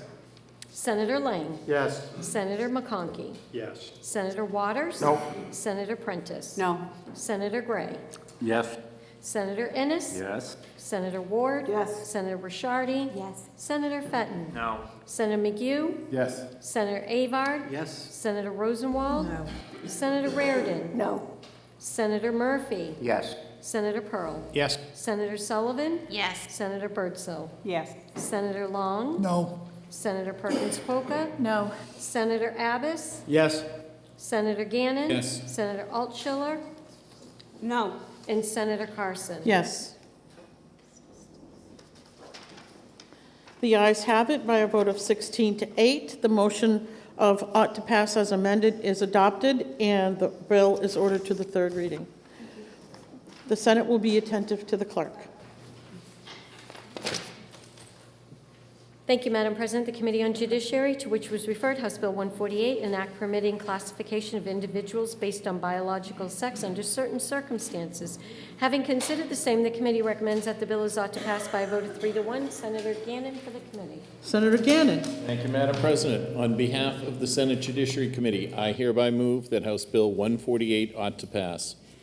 House Bill 148 enables people, organizations, and entities to classify individuals on the basis of biological sex in limited circumstances concerning bathrooms, locker rooms, and detention facilities. This bill maintains that such classifications are proper in limited scenarios to serve the compelling state interest of privacy and physical safety. I respectfully ask that you join me in supporting the pending motion of ought to pass. Thank you, Madam President. If I could speak very briefly. Yes, you may speak. Thank you, Madam President. 4 areas we're going to look at really quick. Sports teams. I have skin in the game. I have a sophomore who, in one of her meets, one of the soccer games this fall, was posed with a 6'1" athlete. She had to cover them, had to play with them. It was a very physical game. She did good. She held her ground. But she shouldn't be forced in that scenario. It was a much larger person, outweighed her, had certainly a year before had been considered a biological male, now is a trans athlete.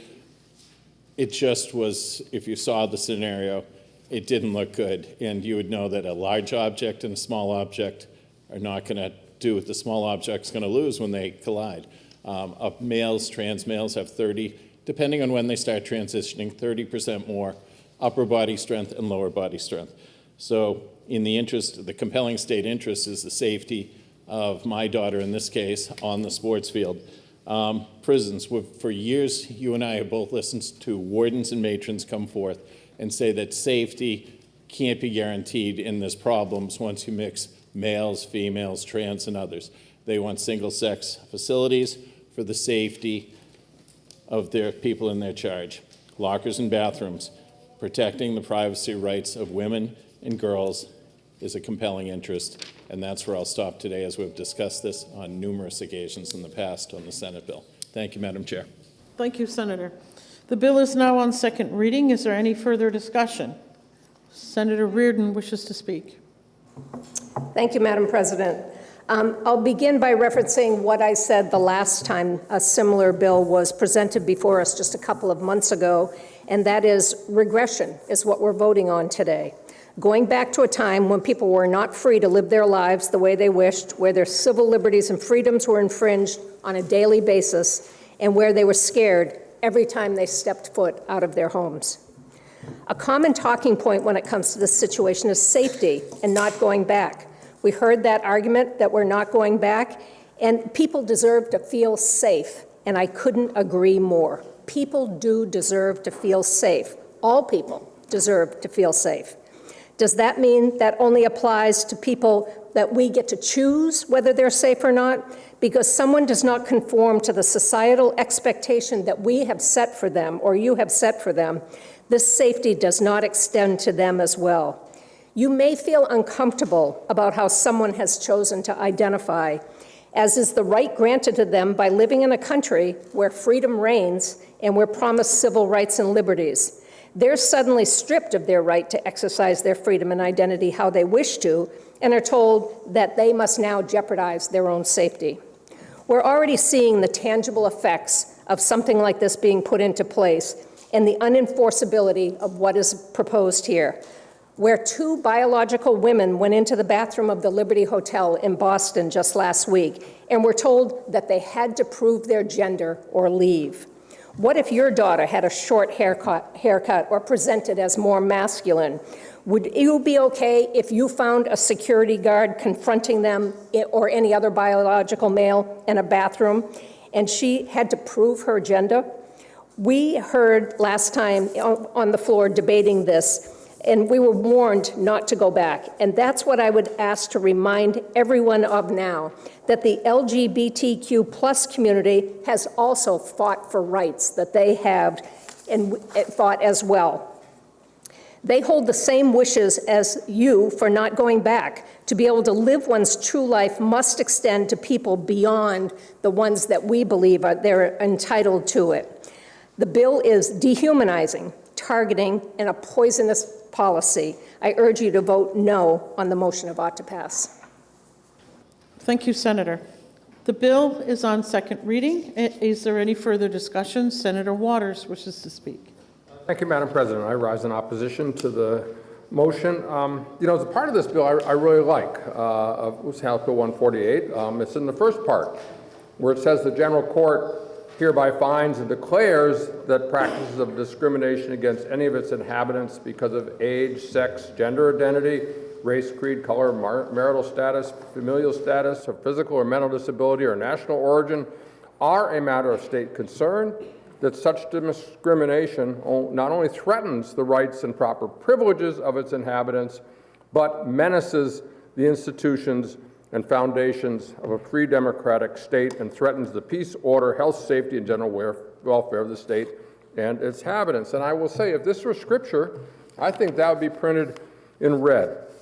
You know, words are really the seeds from our ancestors that plant in our ears so freedom may sprout in our minds and souls. And these words should be familiar to us because they really are principles that have been fought about in our nation for hundreds of years. You know, we all walk by Ben Butler's portrait down there, General Benjamin Butler, great Civil War general, the Beast of New Orleans, and then he became a congressman. And he was so devoted to freedom because he said he grew up on the frontier of New Hampshire and he learned how to be a freedom-loving person. And that's why he was so strong on equal rights.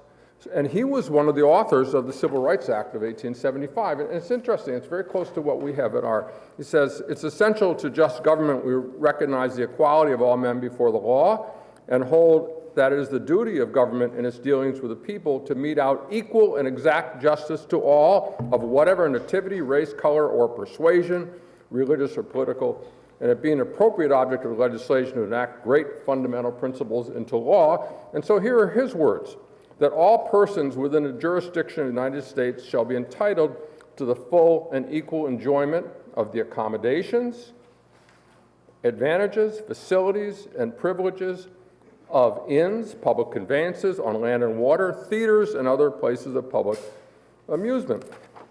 So, I mean, that's the understanding here, that if you're going to be equal in an equal society, you need to have those advantages and that access to all things that make up a democratic life, all facilities, all theaters, all places of amusement, and so on and so forth. Now, so far so good in the bill, but then there's the asterisk. We hit a notwithstanding on line 19. Notwithstanding.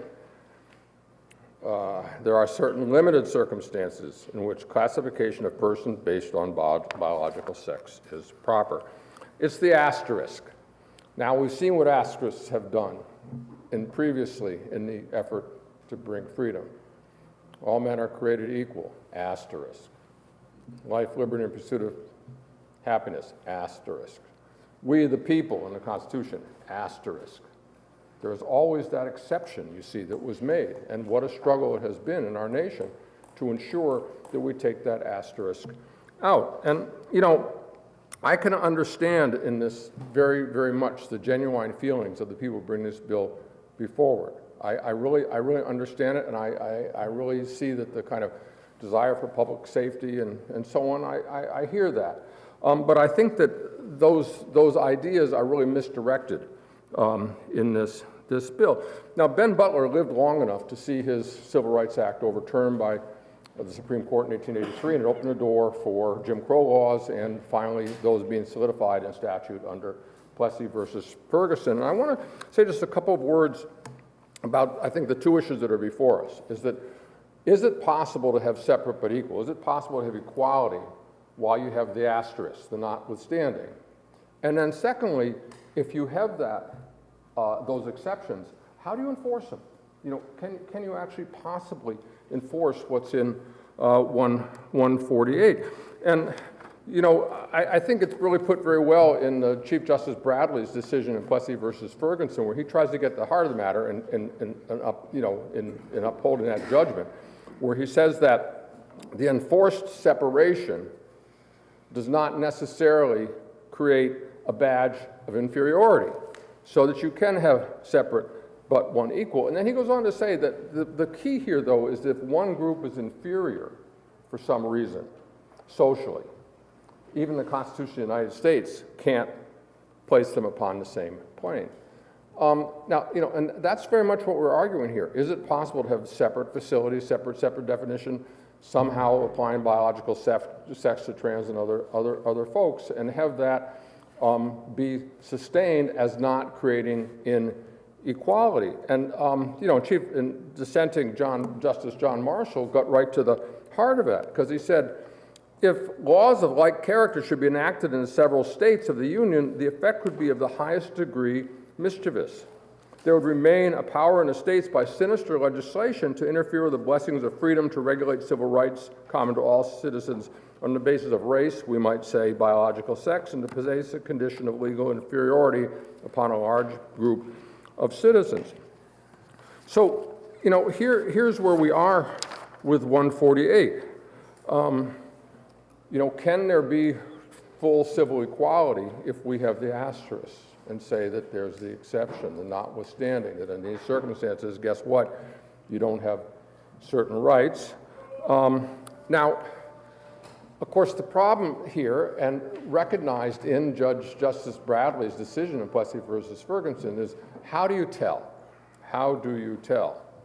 And he addresses that when it came to race. And he said, the power to assign a particular coach, because it was about railroad coaches, the power to assign to a particular coach, white or black, obviously implies the power to determine to which race the passenger belongs, as well as the power to determine who, under the laws of the particular state, is deemed to be white and who a colored person.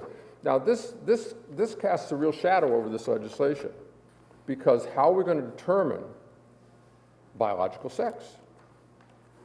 How are we going to know when we just look at somebody that, and, there was a great deal of problem caused by this even at the time, because of course people were passing, right? They were passing for white, and so the legislators went through exquisite legislative determinations as to how we pigeonhole people into the right race. And in South Carolina finally got to, if you had 1/32, so your great-great-grandparents, you had one black person, you were still clouded as white, but anything more than that, you were black. And so this is the problem. And I think some of you may have heard of Gresham's law in economics, where it says that bad money drives out good. And this is the problem here, because if one person is suspect, that they might not really be white, then any white person can be suspect. And I will say here too, biological sex, if we now, as we heard in the case Liberty Hotel, want to look around and somebody say, well, are they really? Are they really? Might not someone decide that any one of us? Maybe not quite, maybe not biological male or female. How are you going to tell? So we're going to have strip search? Or we're going to have, if it's going to be based on the Y chromosome, the search for Y, one bad chromosome can throw out all the goods, right? And we have people intersect, we're going to do a blood test, So how we decide? So you see what I'm trying to say is that if you try to categorize some folks with that notwithstanding exception and say that they may not be fully equal, then I think everybody's equality might be affected by that, because anybody could stand at a restroom and any one of us be challenged. Are you really a biological male or are you a biological female?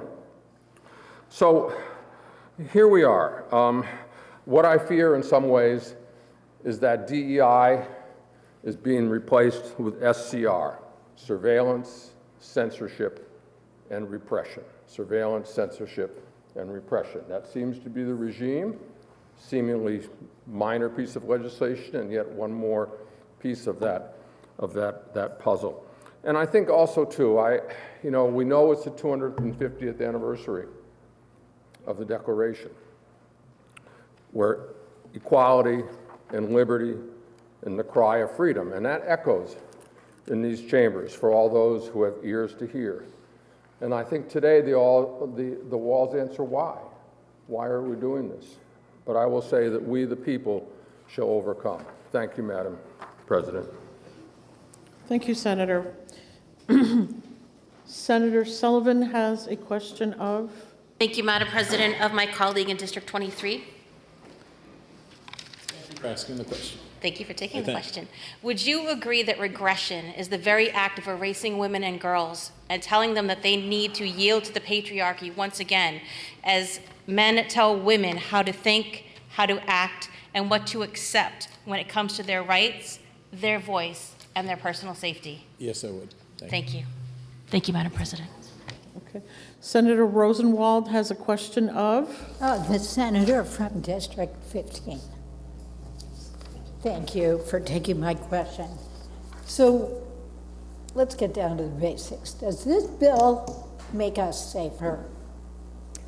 Thank you for the question, and I would purport that no, it doesn't make us safer, and there's actually a study from the Williams Institute that compares localities with legislation like this and localities that have protections for transgendered individuals, and they found no evidence that the privacy or safety in restrooms changed or improved at all. If someone's a bad actor and enters a woman's restroom, they can do that, but that's a crime. That's against the law, assault by any person in a bathroom. So no, I think studies show that they're not safer. Follow up, please. Follow up.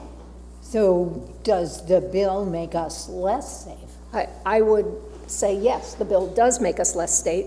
But the Williams Institute study also indicated that in localities which did pass this kind of legislation, that rates of assault and harassment for transgendered increased, and they also faced not only indignities but negative health consequences for not being able to use bathrooms, not being safe, feeling safe to use a bathroom. Thank you. Okay, Senator Fenton has a question of? Colleague from District 15. Thank you for taking my question. My wife and I have 3 kids, so we juggle quite a lot, and oftentimes my wife will bring my 6-year-old son into the bathroom with her. Is he a criminal now under this? Or your wife is the criminal for facilitating bringing the other sex into the bathroom. Thank you. Okay. The bill is on second reading. Is there any further discussion? Senator Abbas is recognized to speak. Thank you, Madam President. I support the committee's recommendation of ought to pass. And we hear a lot of, we hear statements like we can't tell the difference between a biological man and a biological woman, as if modern science and medicine hasn't figured that out yet. Well, it has. It can be figured out with certainty, okay? And when it comes to this law and this bill, we've had several debates here. I'm not going to repeat what I've said in prior debates, but it comes down to why do I support this? Sports. I'm supporting this out of respect for women who work hard to be athletes so they can maintain the competitive nature of their sport, but also I always sympathize not for the star athlete, but for the last girl that was left off the basketball team or the soccer team because a biological male took a spot on her team. That's who I sympathize for. I don't believe it's equal opportunity for women to allow biological males to play on the same team as them. And to me, that's very important because we worked very hard to create equal opportunities for women in sports. And by allowing now biological males to play on that team, it's diminishing that equal opportunity. And why do I support this? Out of respect for women who right now, in this building, there's a women's bathroom. Out of respect for women who have a space that's designated for biological women, I don't think that is discriminatory towards anyone. Taking that away, I believe, is discriminatory because I think women should be entitled to have spaces that are designated for them. And how would we do this? Look at the bathrooms right now in this building. What does it say outside of each one? It's very clear. So I support this out of respect for women. That's why I'm support this. So join me, support the committee's recommendation of ought to pass. Thank you, Madam President. Thank you, Madam President. I rise in opposition to the ought to pass motion. Once again, we are asked to reconsider the human rights and question the fundamental dignity of our fellow Granite Staters who belong to, as of right now, a protected group. Today, I rise to speak against House Bill 148. Believe it should not be passed, not only as a matter of present-day conscience, but as a matter of historical responsibility. As we weigh the merits and morality of this legislation, I ask you to join me in looking backward so that we might see more clearly the path ahead. In 1896, the United States Supreme Court delivered one of the most devastating rulings in our nation's history, Plessy v. Ferguson, which we heard a little bit about. In upholding the constitutionality of segregated train cars, the court reasoned that separating black and white passengers by law did not imply inequality so long as the facilities were equal. That phrase, separate but equal, became the legal fiction that upheld decades of state-sanctioned discrimination. We now recognize Plessy for what it was, a moral and constitutional failure. We understand that separation, when imposed by law, is itself a declaration of inferiority. We understand that when the state decides who can belong where, based on identity, not conduct, it does more than divide space. It divides dignity.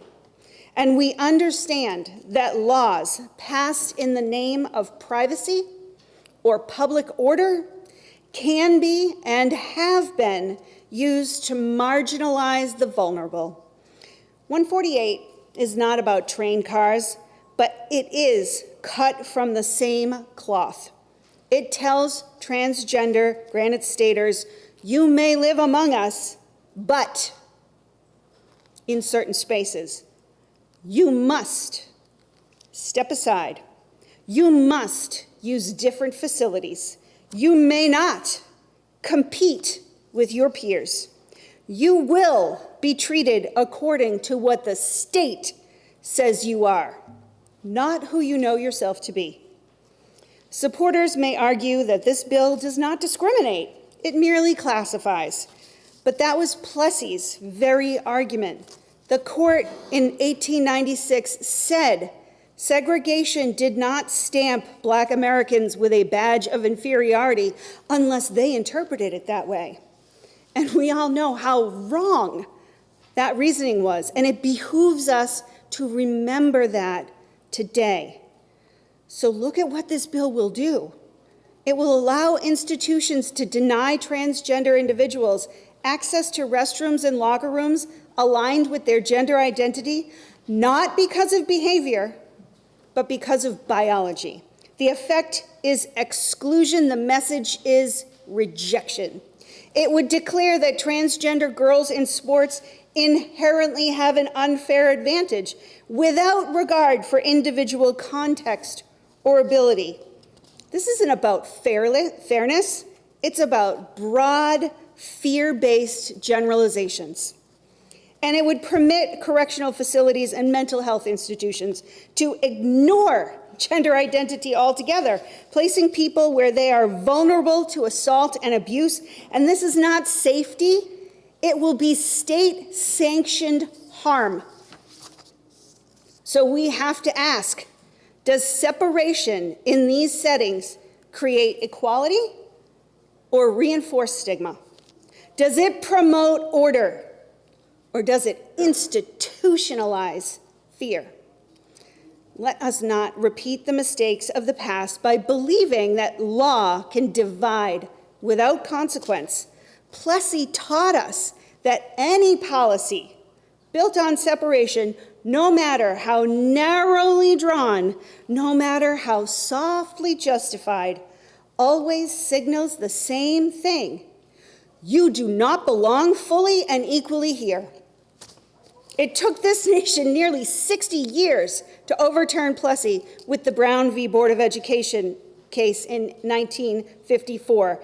That decision recognized the truth that we have to carry with us today, that separate is inherently unequal.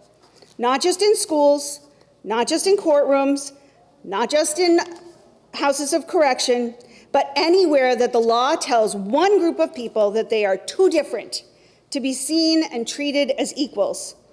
Colleagues, we are not called to be caretakers of prejudice.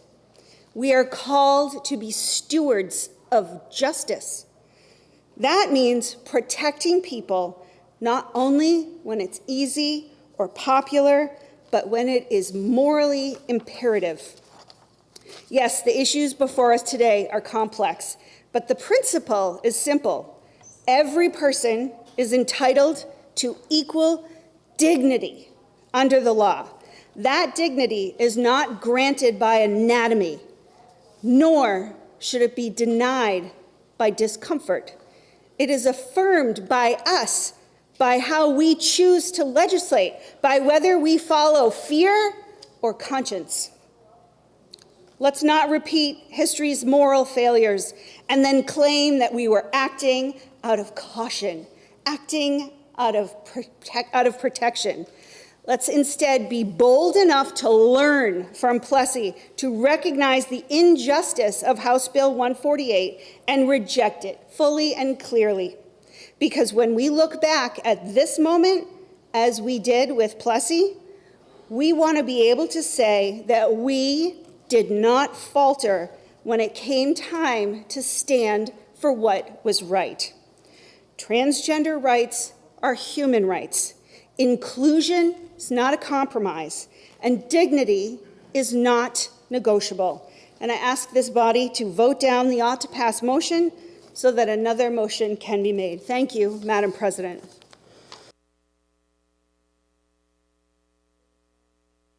Is there any further discussion? Senator Avard has a question of... Senator from 21, please. Do you yield to a question? You're 22. Okay. Sorry, Senator 21. Thank you for taking my question, Senator. In the long discussions that you've heard in your hearings, can you identify how many genders were brought up in your committee? How many genders? Yeah. I'm only aware of there being two genders. Has the discussion, follow-up? Yeah. Has the discussion of non-binary come up? There's been a lot of these. I've heard the term mentioned before. It was never really described in any detail beyond the statement itself. Follow-up? Yes. So if there's a non-binary, an individual who's coming across as non-binary, that means they can use both bathrooms, or play on both teams, or go in both locker rooms. If you're a non-binary, that means you don't identify either as a woman or a man. Is that category discussed? Has that category been discussed at all? Thank you for the question. I think the issue that comes up is how would you ever enforce that if someone's able to kind of change as they go? You know, we didn't really get many examples of that, but under that scenario, it makes enforceability impossible. I think when it comes to biological sex, that's something that can be determined definitively, and that's why the law could actually be enforced. But when it comes to what someone identifies as, people could use that to get around the law.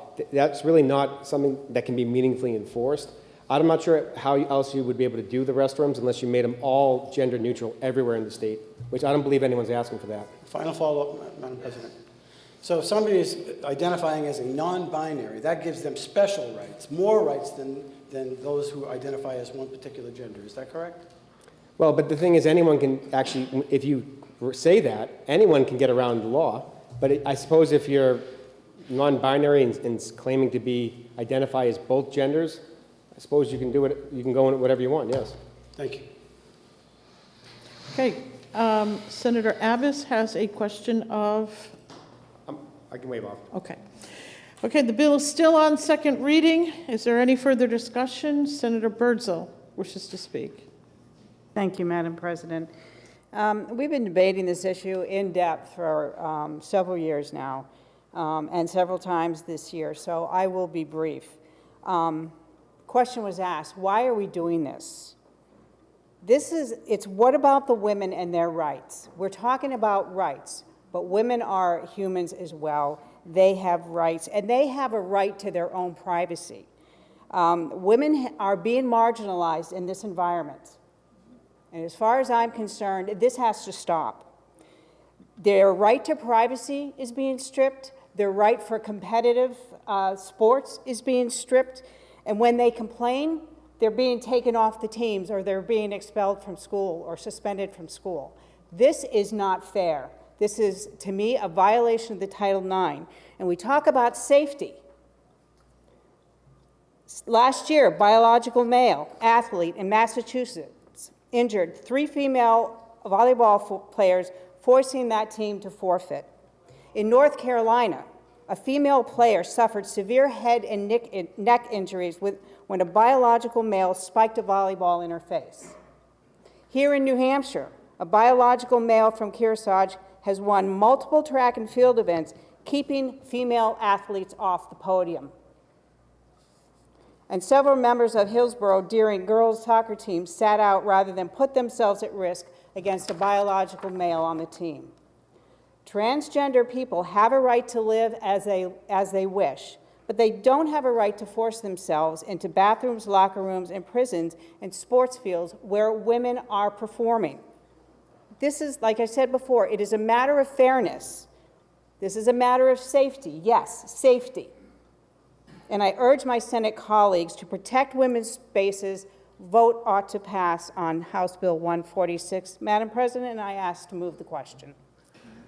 Okay.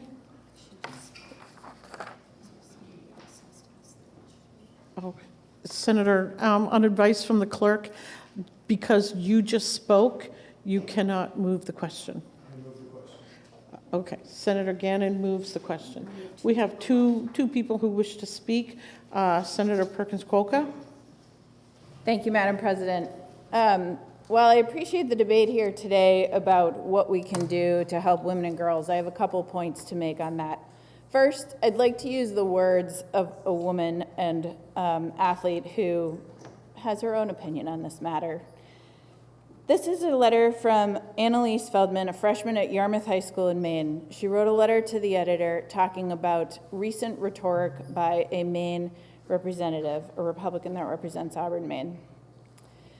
She said, she recently used my second place finish in the 1,600-meter run and that of my teammate in the 800-meter run as to create some hateful rhetoric. She says, one of the reasons I chose to run cross-country and track is the community. Teammates cheering each other on, athletes from different schools coming together, and the fact that personal improvement is valued as much, if not more, than the place we finish. Last Friday, she says, I ran the fastest 1,600-meter race that I have ever run in middle school or high school track, and I earned varsity status by my school standards. I am extremely proud of the effort I put into the race and the time that I achieved. The fact that someone else finished first in front of me didn't diminish the happiness I felt after finishing that race. I don't feel like first place was taken from me. Instead, I feel like that was a happy day that was turned ugly by a bully who is using children to make political points. We are all just kids, she continues, trying to make our way through high school. Participating in sports is the highlight of high school for some kids. No one was harmed by participation by this individual in the girls' track meet, but we were all harmed by the hateful rhetoric of bullies like this representative who want to take sports away from some kids just because of who they are. I would ask us all to question as we stand up to defend women and girls, if we would like to prioritize policies that will protect women and girls, I have a few suggestions. The right to make medical decisions about our own body, the right to have funding for childcare, the right to live in affordable housing, and several others in the wake of Mother's Day. Thank you very much. Thank you very much, Senator. The final speaker,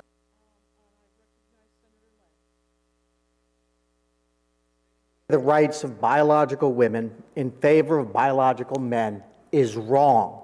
I'll be supporting the OTP recommendation.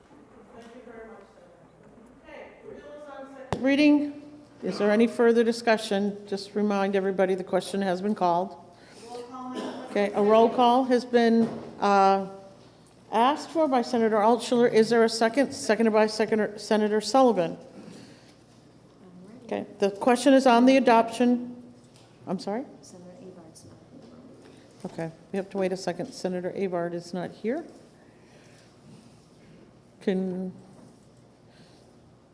Okay. It happens.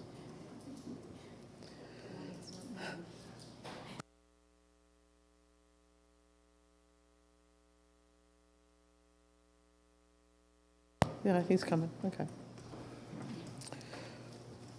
Okay, a roll call has been requested by Senator Altschiller, seconded by Senator Sullivan.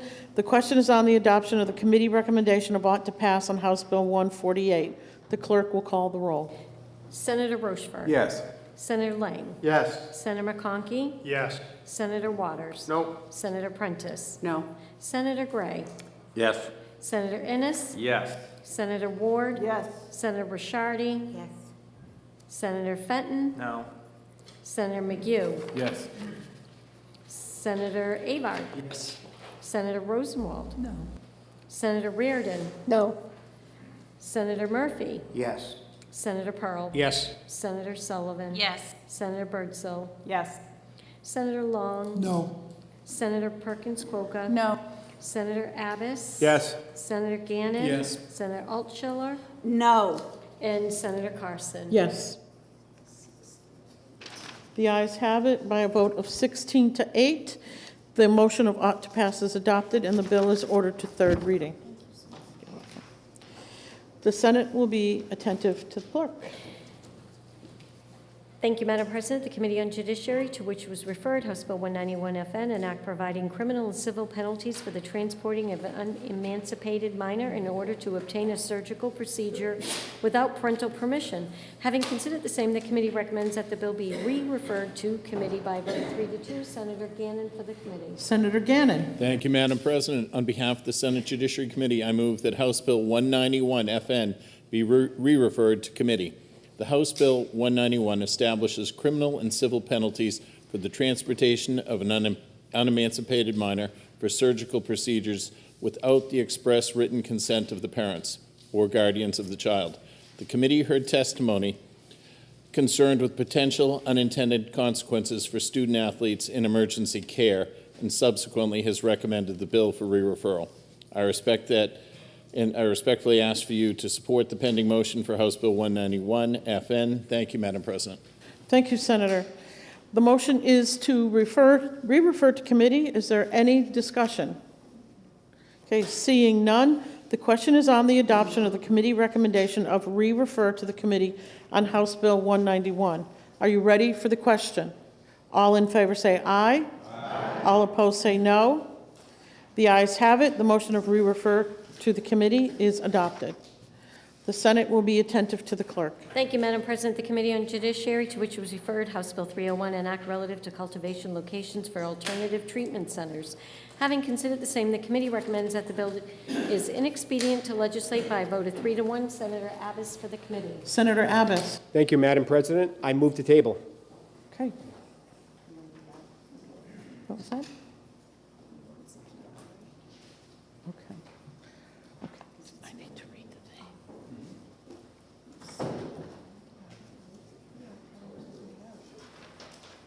Okay. Okay. The motion to lay on the table for House Bill 301 is non-debatable. I recognize Senator Fenton for PI. Thank you, Madam President. If you believe, as I believe, that the right to debate important legislation regarding the potential for increased greenhouses for alternative treatment centers that could have a tangibly positive effect on some of our most vulnerable granite staters is paramount to our job and duties as legislators, would I now vote no on the motion to table? Thank you, Senator. The motion to lay on the table is non-debatable. All in favor of the motion say aye. Aye. All opposed say no. No. The ayes have it. The motion has been adopted. The Senate will be attentive to the clerk. Thank you, Madam President. The Committee on Judiciary, to which was referred, House Bill 387, an act relative to balloons being released into the air. Having considered the same, the committee recommends that the bill is inexpedient to legislate by a vote of 3 to 1. Senator Abbas for the committee. Senator Abbas. Thank you, Madam President. I move that HB 387 is inexpedient to legislate. This bill would have created a fine of up to violation penalties of $250 for the first offense for releasing more than 20 balloons into the air.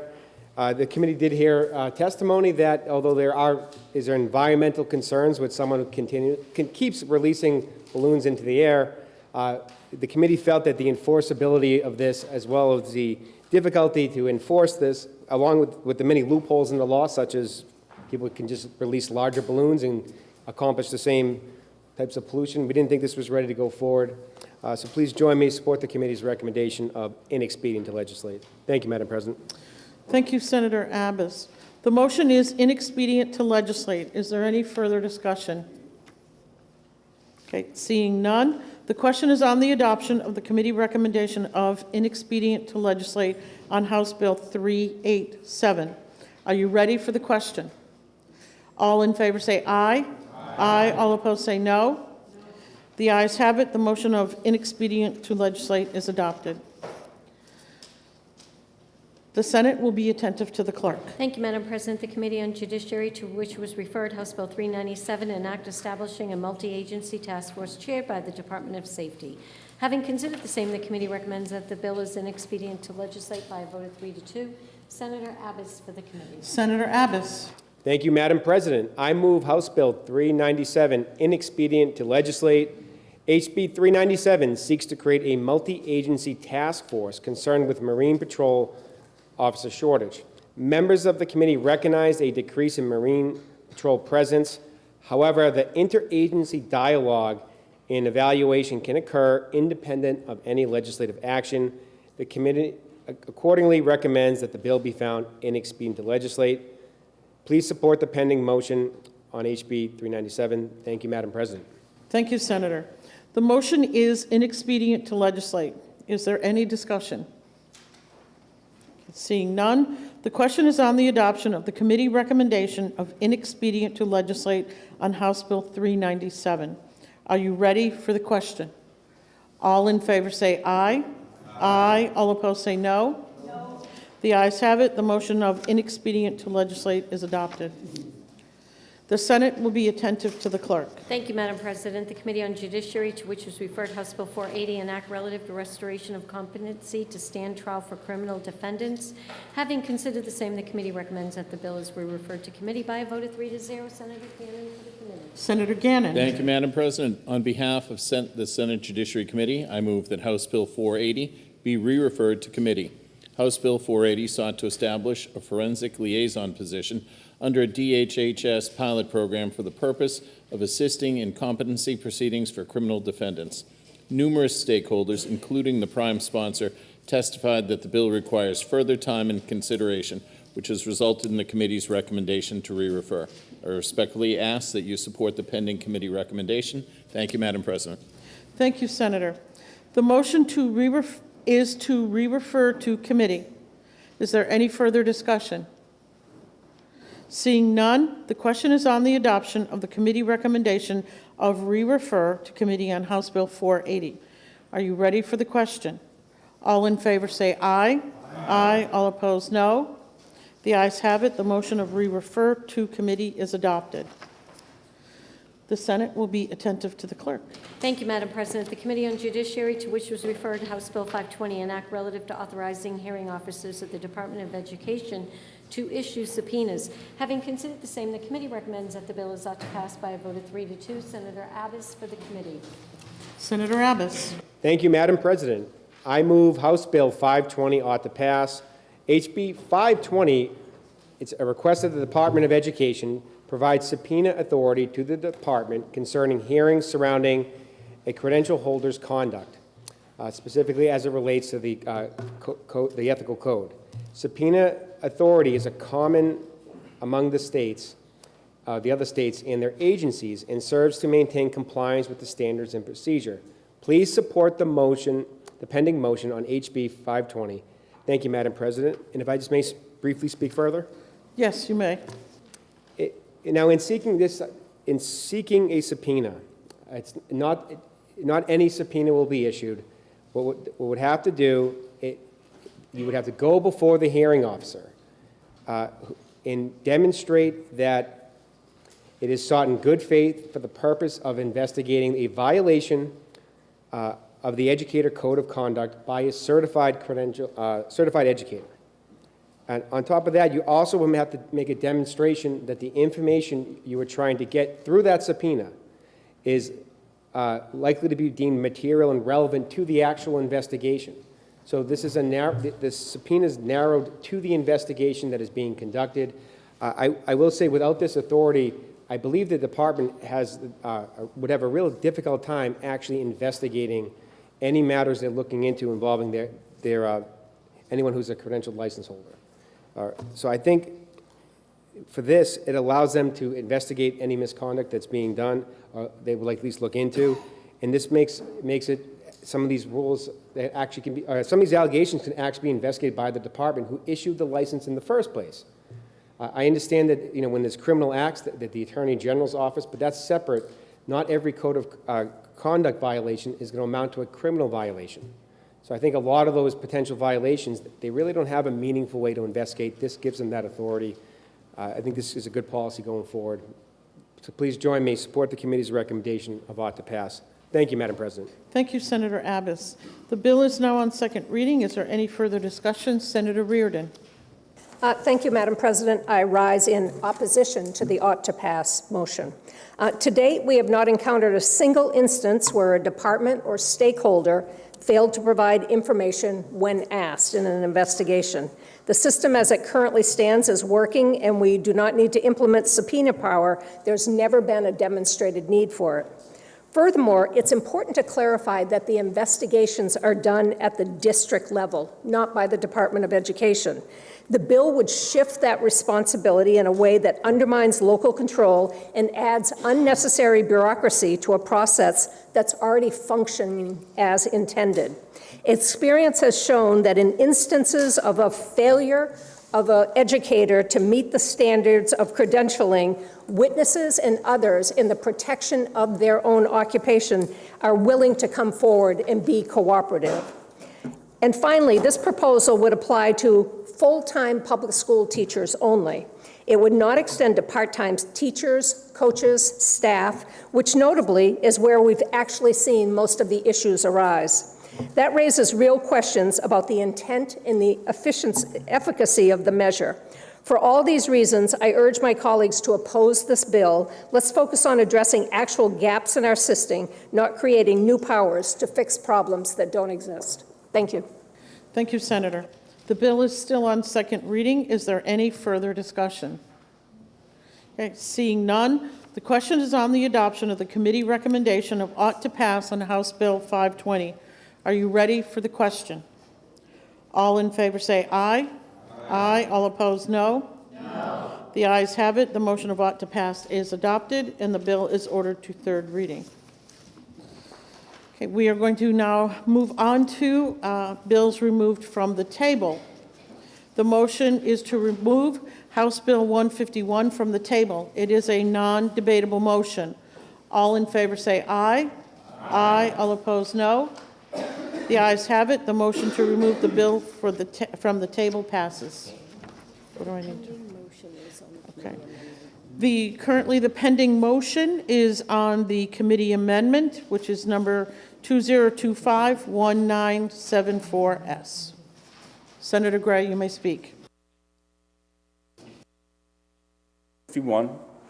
I don't know that I moved ought to pass on the last, but in case I didn't, the committee moves ought to pass. This bill would change the term limits of a supervisor's checklist from 6 years to 3 years, and I would like to speak to the amendment. Thank you, Senator. I'm going to have the clerk read the bill in. Thank you, Madam President. The Committee on Election Law and Municipal Affairs, to which was referred House Bill 151, an act relative to the term for supervisors of the checklist. Having considered the same, the committee recommends that the bill ought to pass with an amendment by a vote of 5-0. And it would have been Senator Rochefort for the committee, but Senator Gray. Senator Gray. Thank you. I move House Bill 151 ought to pass.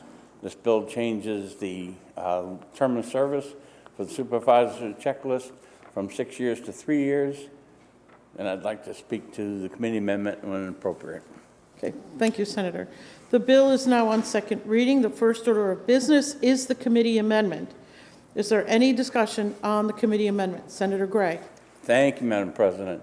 The committee amendment made a change making it from 3 years to 2 years because the Secretary of State, when asked whether this would apply to the cities, he was unable to tell at that time because you'd have to go back and look at each one of the towns and cities that have charters to figure out how they're doing it. And since cities don't have elections on the odd years, then that would cause a problem.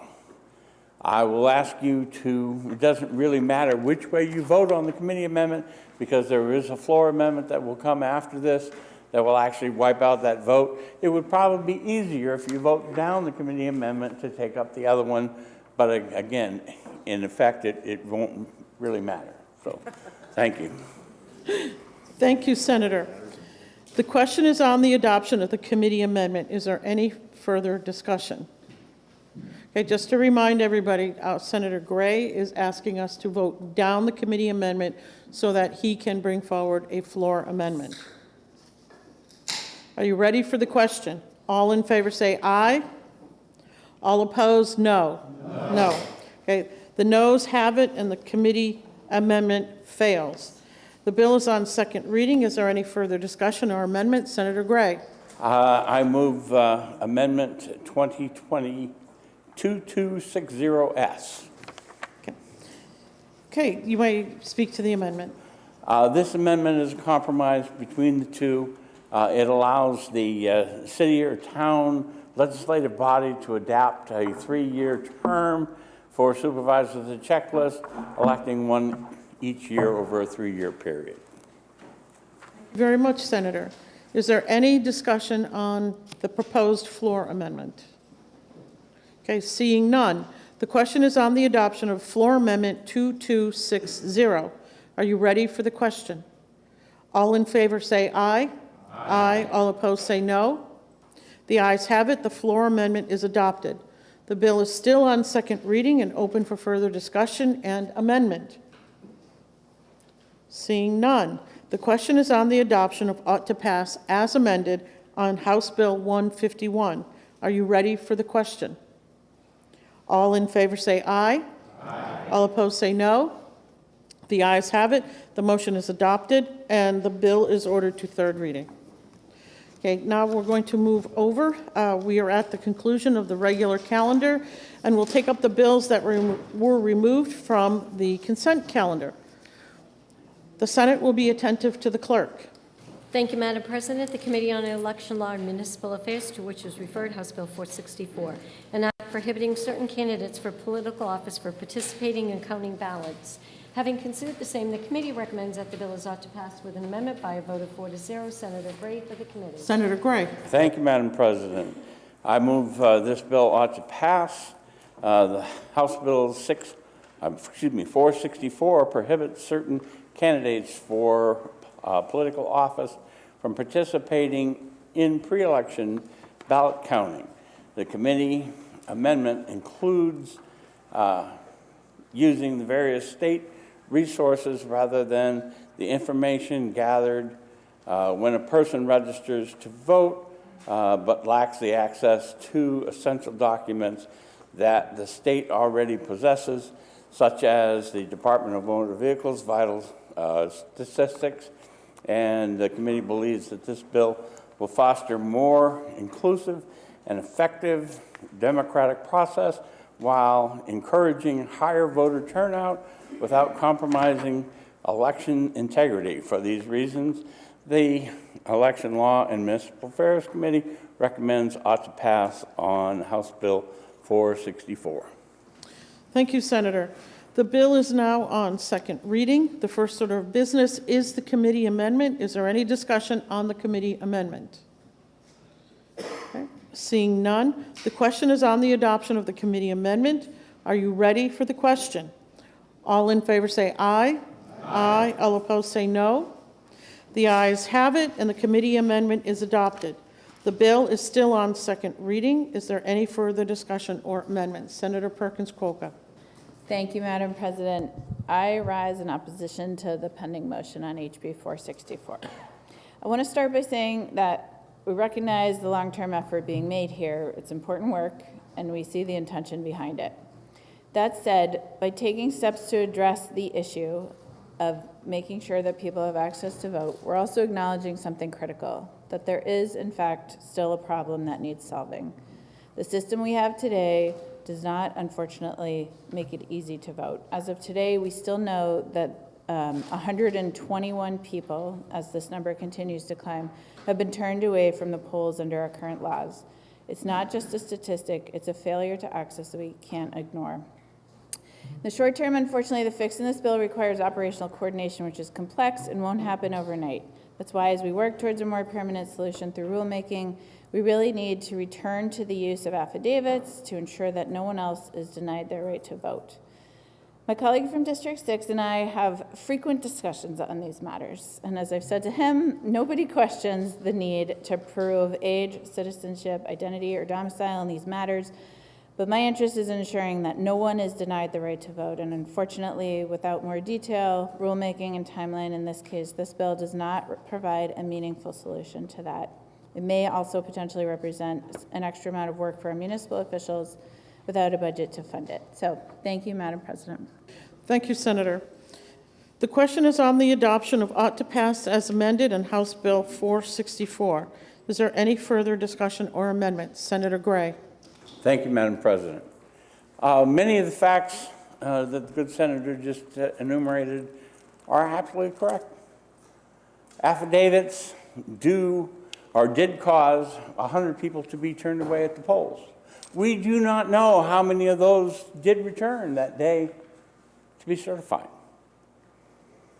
It is different when a person goes into the city or town clerk than when they do it on election day. Because the city and town clerk has access to a lot of information that can help that voter, including the voter rolls. And if someone moved from Manchester 1 to Manchester 7, at the polls, they wouldn't know that right now. But at the city clerk's office, they'd be able to pull up ElectionNet, see that that person had already been registered, and then in accordance with state law, they would only have to prove identity and domicile. This bill gives formal access to those records, and it requires the Secretary of State to have those records available at the polling place. How many people have gone in to vote and seen that line for people to newly register being out the door? If somebody's already registered, they go say, I'm already registered. Somebody looks them up, says, yep, you're good. Show me your identity and show me your domicile and go vote. So hopefully it'll decrease these lines. A person who has proven their identity and their citizenship at the DMV. It is not on your license, whether you're a citizen or not, but there's a checkbox in their database that proves citizenship. So the vital records, if I'm married here or if I was born here, they'll help. If I've registered or I've gone down and got a driver's license, a real ID from the DMV, those records will help. And as I've stated before in ElectionNet, if I'm already registered or have been registered in the state before, that'll help. I'm doing as much as I can with the records that I have access to mitigate the exact thing that the good senator was complaining about. I don't have access to records in other states. I don't have. And the Secretary of State will do a campaign saying, hey, if you aren't registered and haven't been registered here, bring your birth certificate. Bring your proof of identity. Bring. With that, I ask the senators to support the bill. Thank you, Senator. The bill is still on second reading. Is there any further discussion or amendment?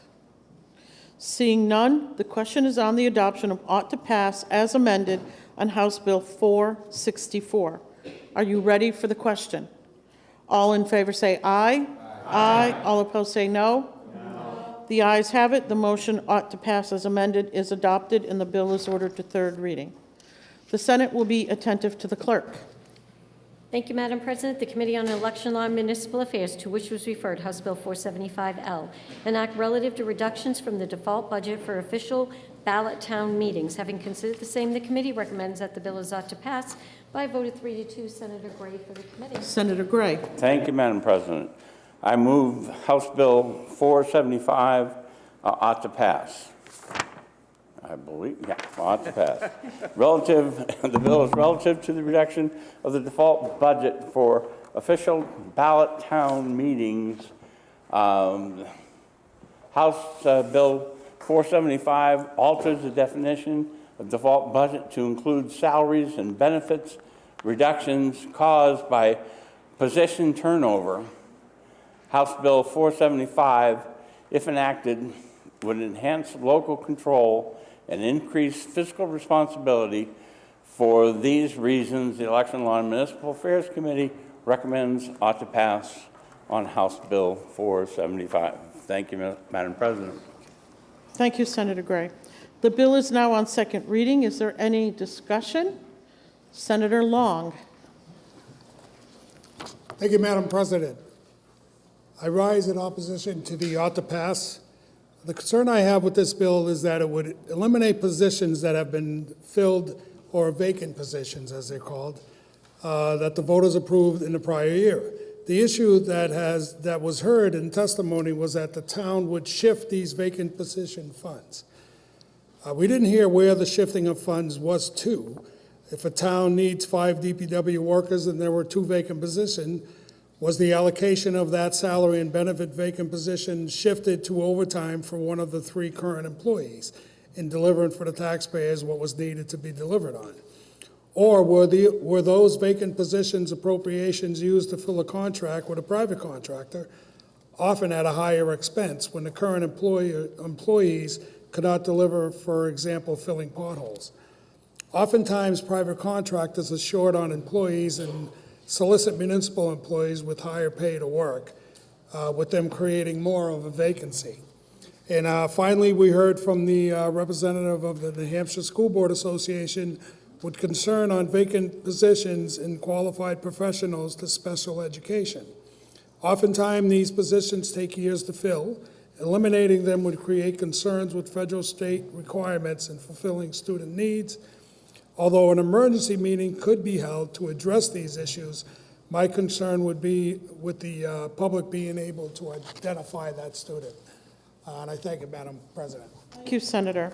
The bill is still on second reading. Is there any further discussion? Senator Gray. Thank you, Madam President. Again, many of the things that the good senator said are true. But if a position has not been filled in more than a year, you need to look at it. We need to look at it. The things that we talked about, especially in the school district, if I have an aide, okay, that position is vacant, but I may have 10 aides.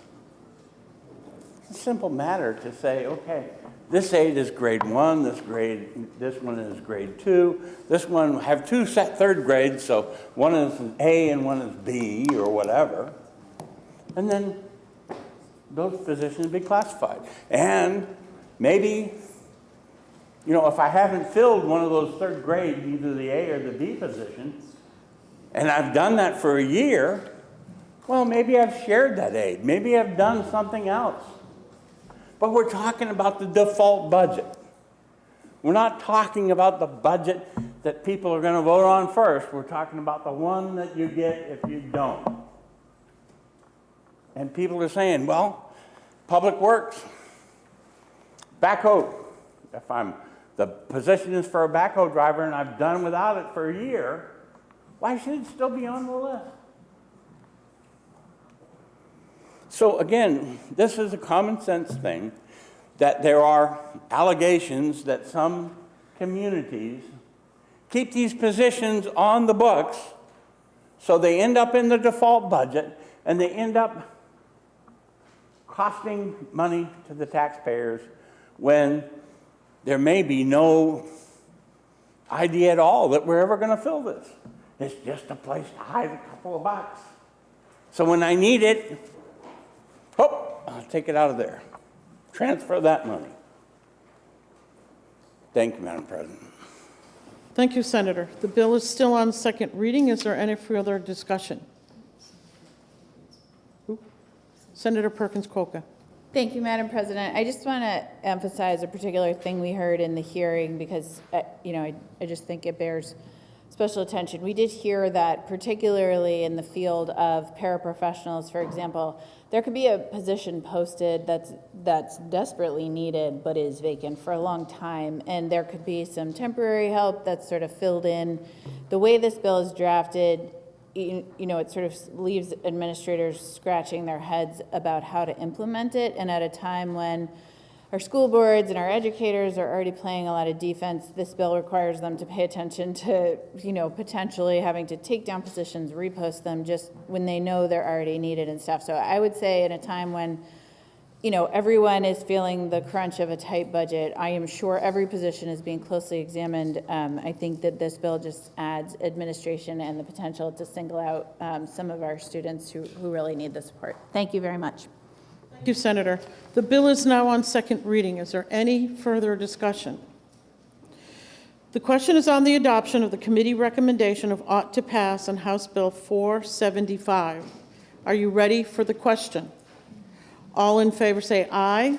Aye. All opposed say no. No. The ayes have it. The motion of ought to pass is adopted, and the bill is ordered to third reading. I recognize Senator Birdsell for a motion. Yes, you do. Thank you, Madam President. I move that the Senate adjourn from the early session, that the business of the late session be in order at the present time, that all bills and resolutions ordered to third reading be, by this resolution, read a third time, all titles be the same as adopted, and that they be passed at the present time. All in favor say aye. Aye. All opposed say no. The ayes have it. The early session is adjourned. We are now in the late session. Are there any announcements to come before the Senate? Senator Prentiss. Madam President, unanimous consent. Okay. Thank you. Colleagues, I'd like to take this opportunity to honor the life of Ed Duffy, a doctor, a CEO from Littleton Regional Healthcare. Dr. Duffy, I've known him since 1992, and he passed away unexpectedly about 2 weeks ago. He and I we met when we were working and collaborating on grants that were focused on improving emergency medical services in rural areas, specifically in the North Country. His focus from the time he'd been working in the emergency room through to when he became the CEO for Littleton Regional Healthcare was always about the strongest access and primary healthcare safety nets, strongest access for healthcare, primary healthcare safety nets, and knowing that emergency medical services was a key part of that. He was a longtime emergency department physician, an EMS medical director for the services in the greater Littleton area, and then he moved on. He could have retired. He could have stayed in the ER and gone part-time. His belief in the work that he was doing in the North Country was so strong for him that he became the CEO of Littleton Regional Healthcare. So he transitioned through multiple roles, always in a protective way of the patients, the residents of those communities. Amongst his many lists of accomplishments, the first hospital-based paramedic intercept program above the notch, gaining rural trauma center status for Littleton Regional Healthcare, back in the day when it was called Littleton Regional Hospital, and he is a tireless advocate for healthcare and emergency medical services. He was a good doctor. He was a superb medical director and a dedicated CEO, and I'm proud to have known him and to consider Ed Duffy my friend. The North Country has and will forever be impacted by his efforts, and I hope you'll join me in keeping good thoughts for his wife Vespa, son Quinn, who's also a firefighter in Dover, New Hampshire, and daughter Cian. God bless you, Ed Duffy. Thank you. Thank you very much, Senator. Are there any other announcements? Senator Altschiller. Madam President, I seek unanimous consent. Colleagues, I want to acknowledge the recognition our colleague from District 21 received a week ago today after our session. In a ballroom full of 800 enthusiastic attendees, Minority Leader Rebecca Perkins-Cuoco was recognized and celebrated at the Reproductive Equity Now Breaking Barriers 2025 Gala for her legislative work fighting for reproductive health care equality. Well done and congratulations. Congratulations, Senator. Are there any further announcements? Senator Avard. Thank you, Madam President. I have two quick ones, but one I'm going to need Senator Prentiss's help with. Yeah, Ashley Abbas's 4th birthday is yesterday, and I need somebody to help me sing happy birthday to her because she can't stop looking at Ainsley. Well, I have an Ashley. I'm sorry, Ainsley. Ainsley Abbas. Would you join me in singing happy birthday to Ainsley? All right. All right. Okay. Ready? Happy birthday to you. Happy birthday to you. Happy birthday, dear Ainsley. Happy birthday to you. Thank you, Madam President. And I have another one. Another song? We got another senator whose birthday it was yesterday. Is from District 1. Say it's your birthday. It's my birthday too, yeah. Could we sing happy birthdays to Senator Rochford? Happy birthday to you. Happy birthday to you. Happy birthday, dear Dave. Or you, whatever.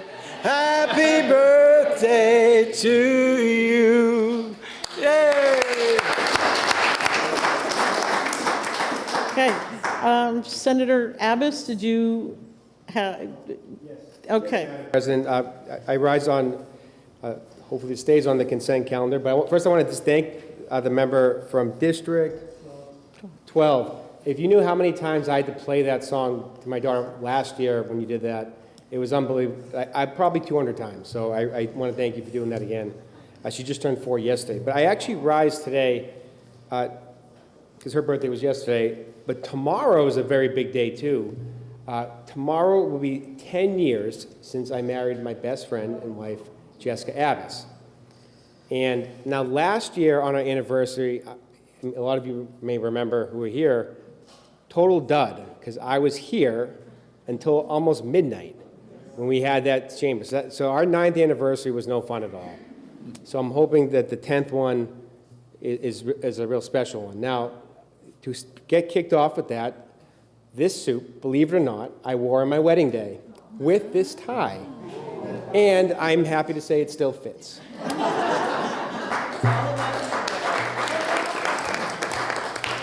I asked you what this suit was, and you gave me no hints. I said there was a good story behind it. But I will say, many of you met my wife before. The first time I ever met her, within like 10 minutes, I actually said, "Where have you been all my life?" And I remember I was a bartender at the time, and she was a lovely patron, and that's how we met. But as a bartender, I'm listening to her, I'm like, "Where have you been all my life?" And I really meant that. So I knew right when I met her she was special, and I can't say enough great things about her. I could be up here till midnight talking about it, but I'm not going to do that because she's absolutely amazing. And what I'll say is she's an amazing mother, and she really keeps us together. Now, when we were in Nashville back in February, we were listening to a lot of country music, and she asked me if I wrote a country music song, what would I call it? Now, I can't write music, but I said it would be titled, "I Got It Right the First Time," because she's really the best, and I could not have done any better. So I love you, Jessica. I'll definitely be home on our anniversary because we're not going to be here at midnight. Love you. See you soon.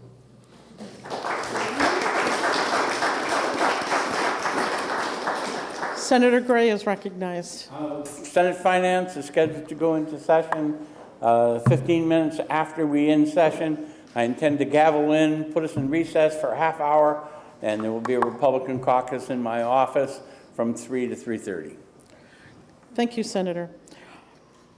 Without objection, all personal privileges or unanimous consent shall be entered into the permanent journal of the Senate. Is there any further business? Seeing none, I recognize Senator Birdsall for a motion.